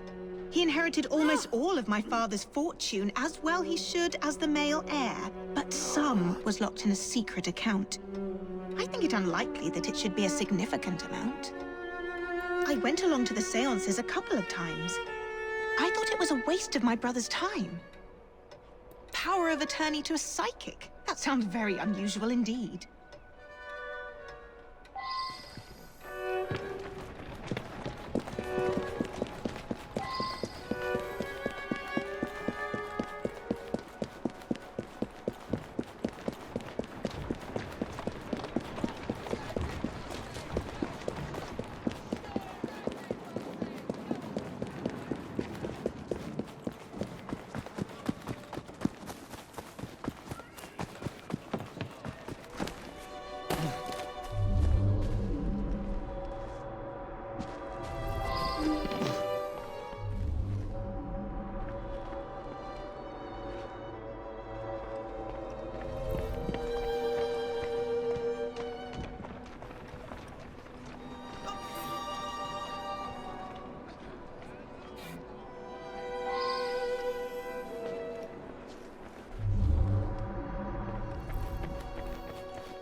I should go back and ask about this.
Never trust a man who tells you what you want to hear. He's after something. Taking advantage of my daughter's love for her departed sister. With that charlatan gone, things can get back to normal. My daughter's engagement to Everett Boyd can be announced at last. Janice's elder sister was strong-willed. Janice always followed her lead. That's why it's so sad that she asks her advice, even in death. Time for Janice to think for herself. I know what's best for her. A girl Janice's age should be married. Everett is a very sensible young man from a good family. He'll be very successful, I'm sure of it.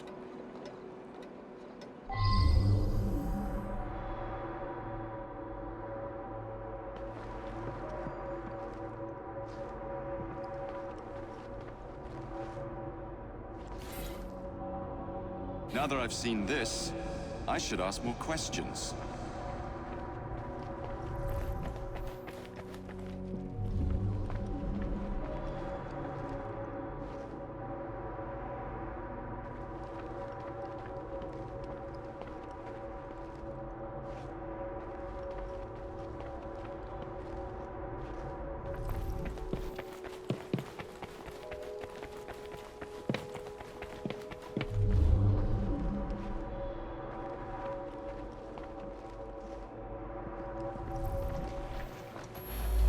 Her father mentioned this swindler to me. I understand it's because of him that my engagement has been delayed. Janice is a lovely creature. I would be honored were she to accept my proposal. I do adore her. I know the owner of a local brewery, and I'm convinced his business will flourish. He just needs some financial backing. Now Janice is free to be married at last. I'll invest my dowry in the brewery and make a fortune.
Lady Ursula's health is not good at all.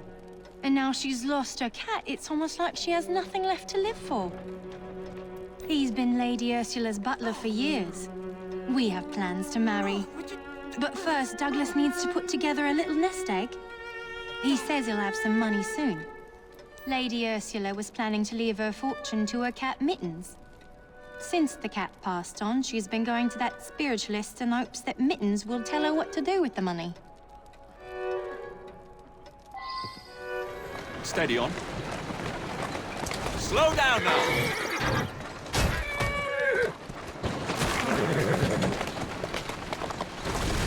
Yeah! Yeah! Yeah! Easy does it. Yeah!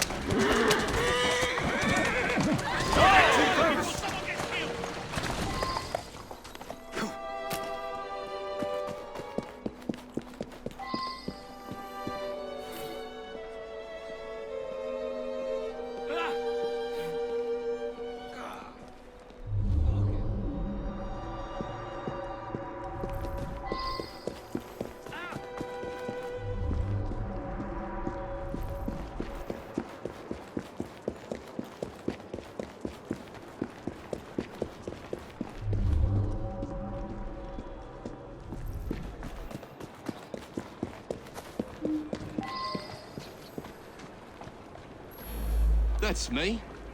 Yeah, some fella come by here every so often. Gives me a silver sixpence if I tell him everything about the folks in that house. Nothing unusual about him. Just a regular fella. I've seen him go into that building over there.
I should return and find out about this.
Slow down!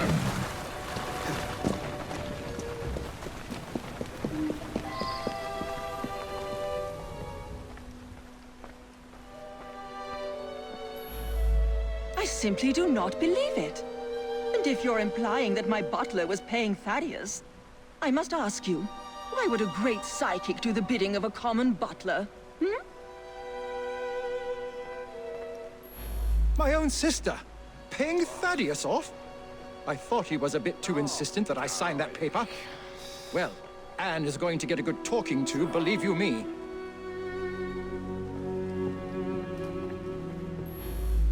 Good Lord, you found the office? I admit it, then. Thaddeus and I traveled the world, bamboozling the gullible and then exposing the swindle. But his death was meant to be a fake. I have no reason to want Thaddeus dead. Quite the contrary.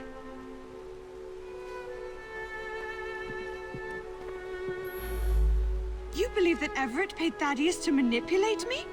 It cannot be true. Thaddeus knew all of my comings and goings. He genuinely could communicate with the world beyond.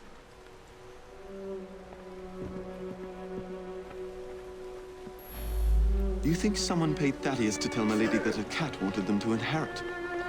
Well, that would be quite a clever scheme indeed.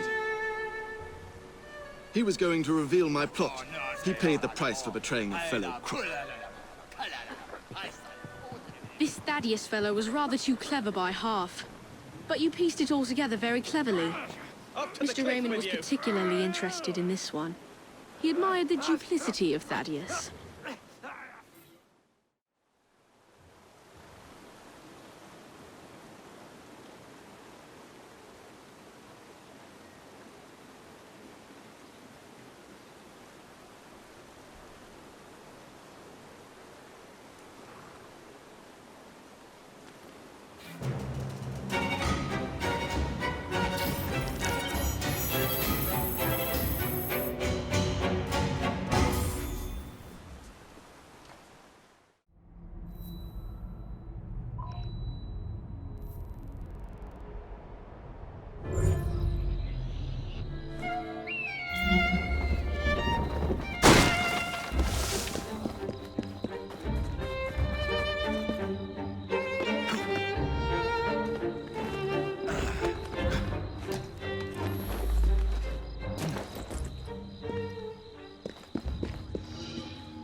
There has been a murder at the palace.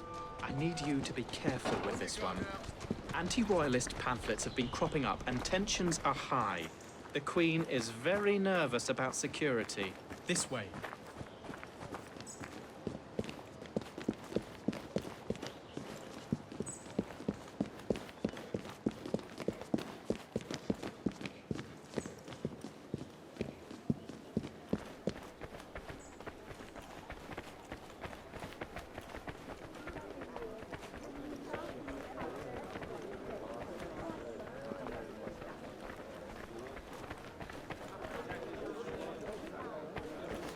This way.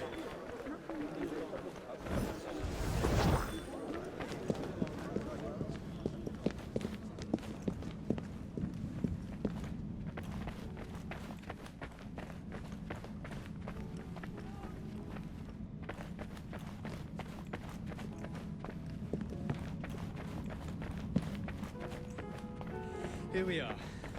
Good luck.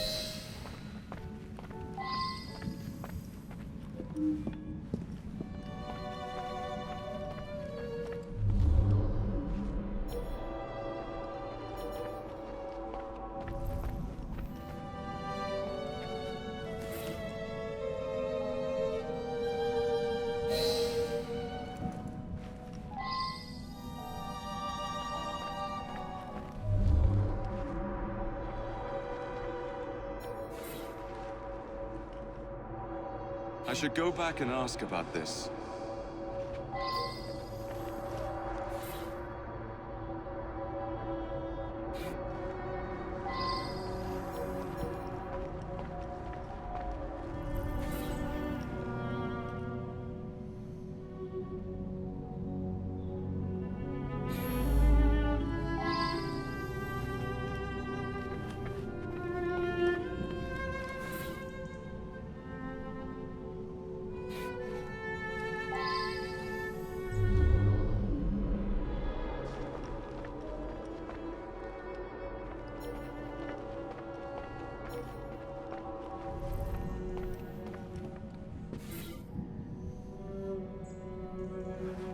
Now that I've seen this, I should ask more questions. Please, leave the room for a moment. No one is permitted to see me open the safe.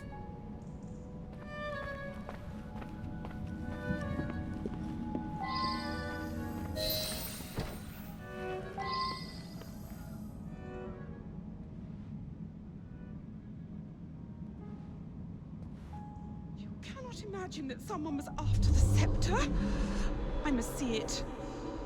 I ordered the scepter with the dove to be brought from the tower for tonight's event. Thank heavens! It is untouched.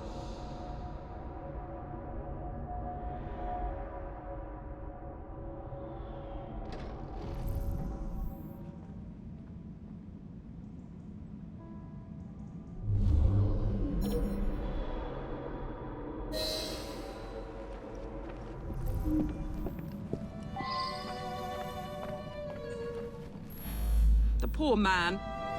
I arrived to find him here, dead as you see him. He gave his life to defend my person. Only I know the combination.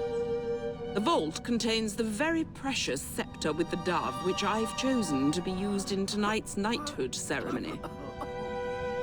This evening, I will knight several industrialists that have worked to end the practice of child labor. All of London's luminaries are invited.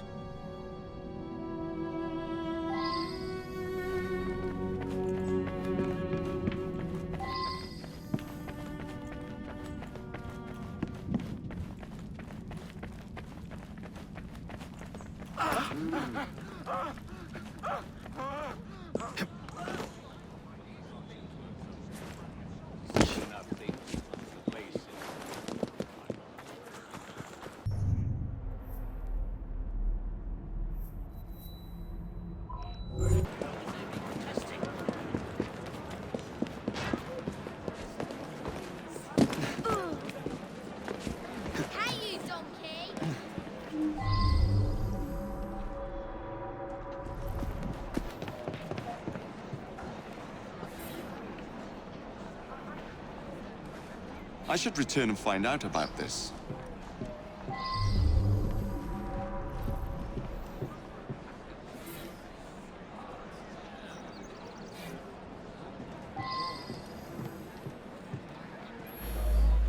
Artie's been all in a state. Thinks there's some sort of master criminal on the loose.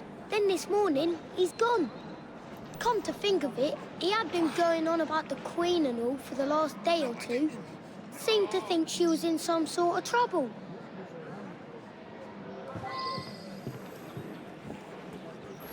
He said he was onto something. Said everything added in clues. You know, when he thought something was important, he'd write it up in invisible ink. Lemon juice like. He'd use smoke to read it. If you have a way to make smoke, you can see what it says. I did see Artie's friend, Mr. Raymond. He'd just come from Purlock Publishing with his new Penny Dreadful. Seemed very excited about it. I never liked him much.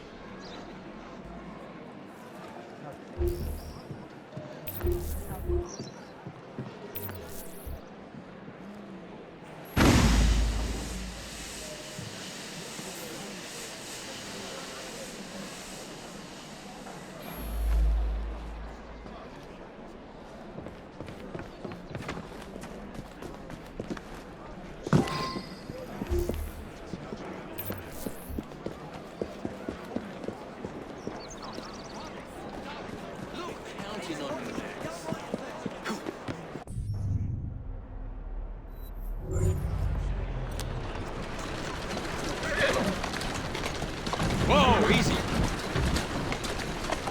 Yeah. Easy.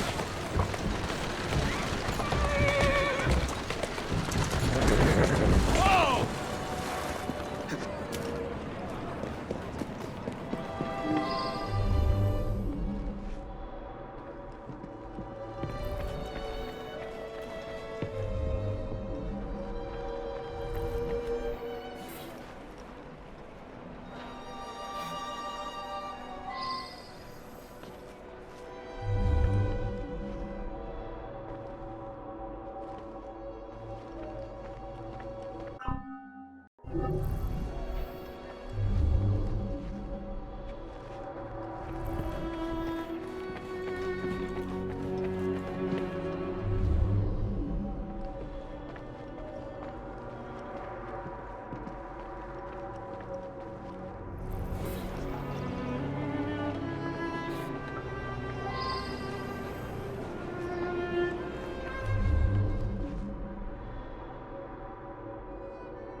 He's planning an explosion at the palace. It must be evacuated.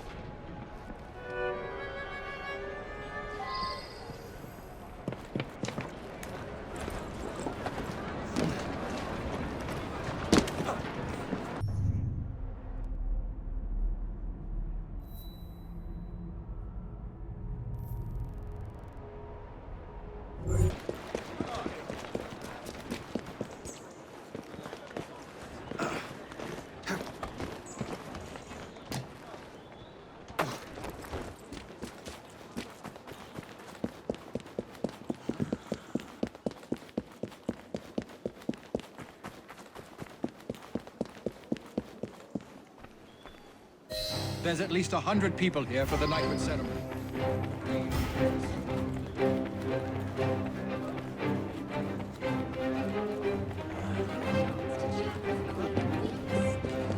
There's going to be an explosion!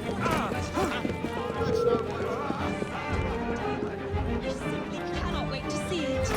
I never could stand that fellow. That looks like a mess we should stay clear of.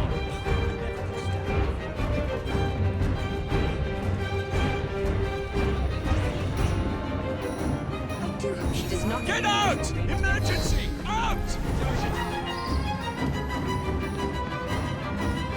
There's going to be an explosion!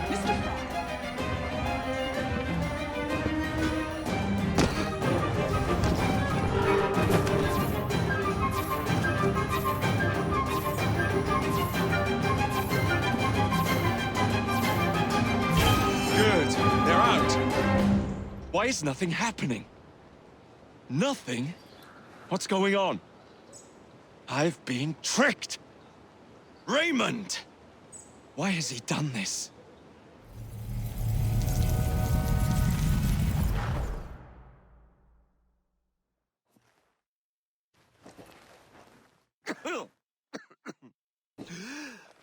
You are more naive than you appear.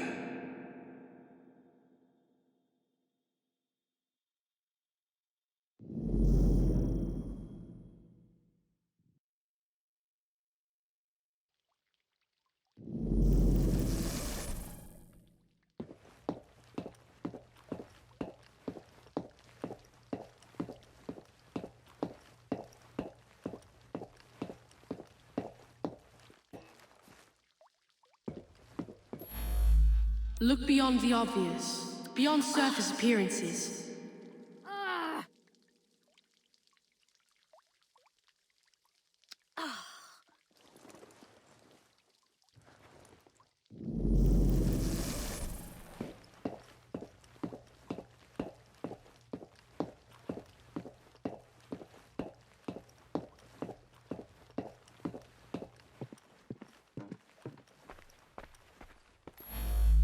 Nothing but a showman. So many people makes everything more dramatic.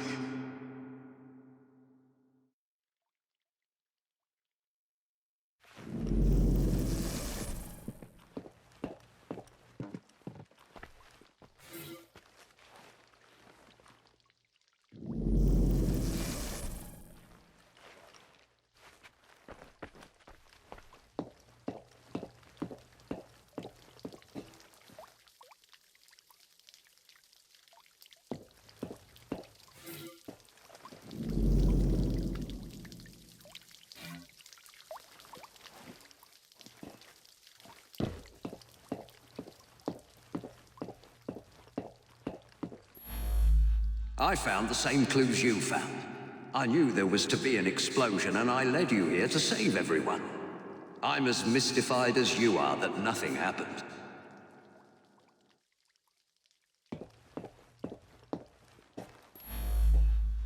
You've helped me herd all those dreary people to certain death.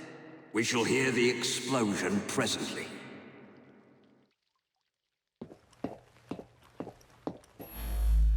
Seems to me you've created the perfect diversion, haven't you?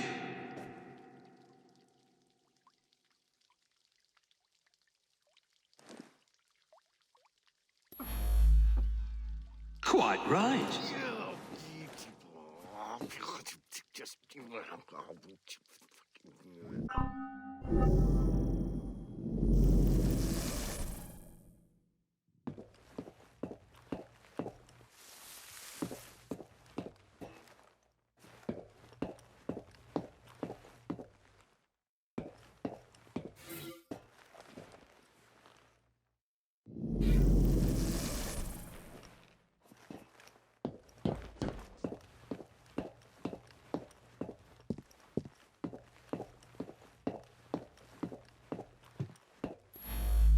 I brought him his invitation to the knighthood ceremony.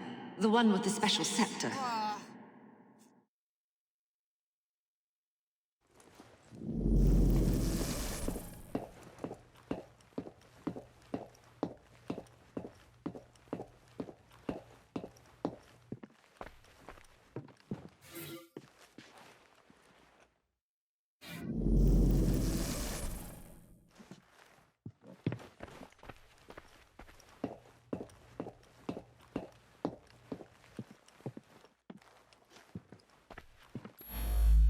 Never trust a man who tells you what you want to hear. He is after something.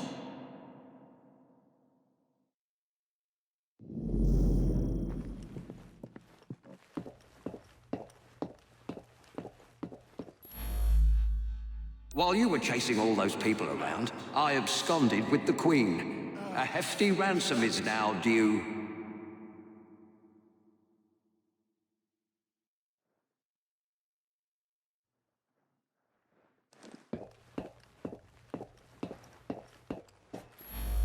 I needed you to distract everyone so that I could quietly assassinate Her Majesty the Queen.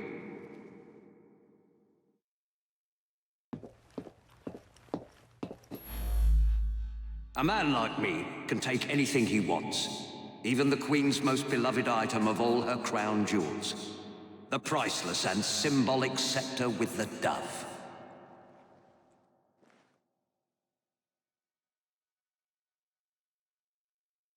The scepter with the dove taken with your help. What could better display my genius?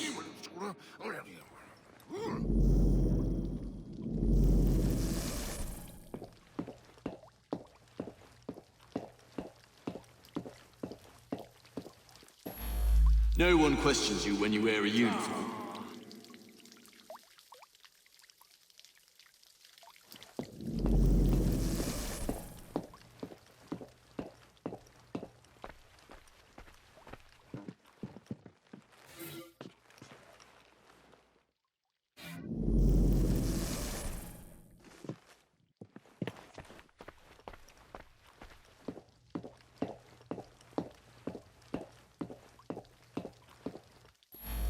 I suspect the solution will turn on geometry.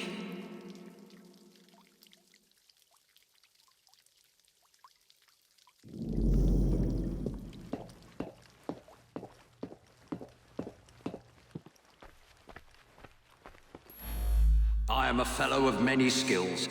Cracking a safe is but one.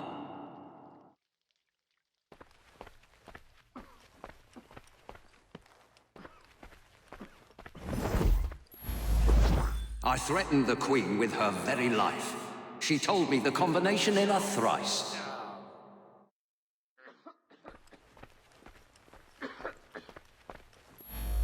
I simply watched the Queen open the safe when you arrived.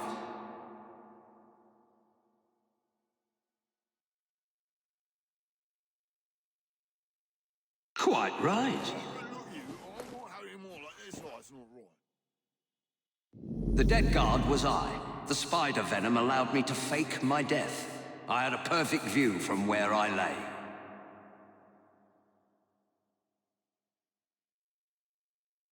I have stolen the Queen's most prized possession, the scepter with the dove.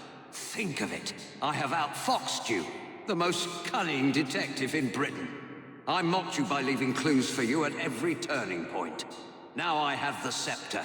Proof positive of my superiority.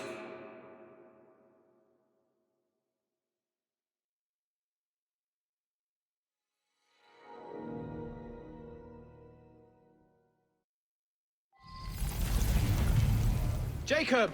Wake up! It's Raymond! He's taken Artie hostage! They're on the roof! Evie's here to help you, Jacob!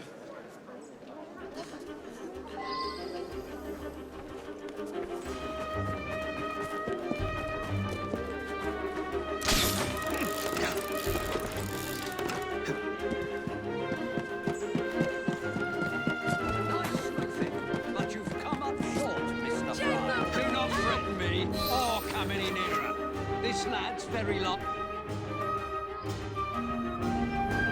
Don't worry, Jacob. He won't know it's coming.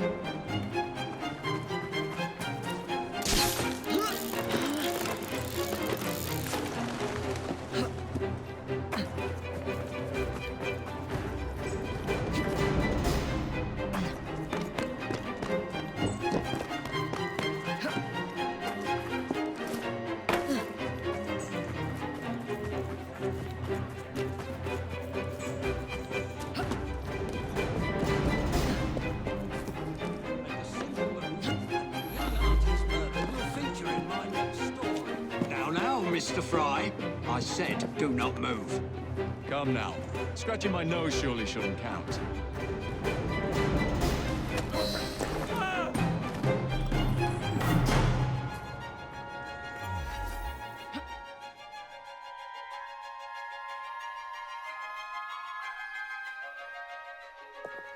I suppose this means our detective days are over. But what about you, Artie? I'm glad I survived Mr. Raymond's insanity, but sadly he won't be here anymore to write more books. A great loss, I'm sure. I'm quite serious, Miss Evie. Me and my friends waited every week to read the next number and find out what happened next. Why don't you write some yourself? A fellow would have to be very clever indeed. Sounds like you'd be in your element, my dear. The gruesome Whitechapel murders by Artie. I should think I would use my full name. By Artie Conan Doyle. I'd use Arthur. Sounds more of a serious fellow.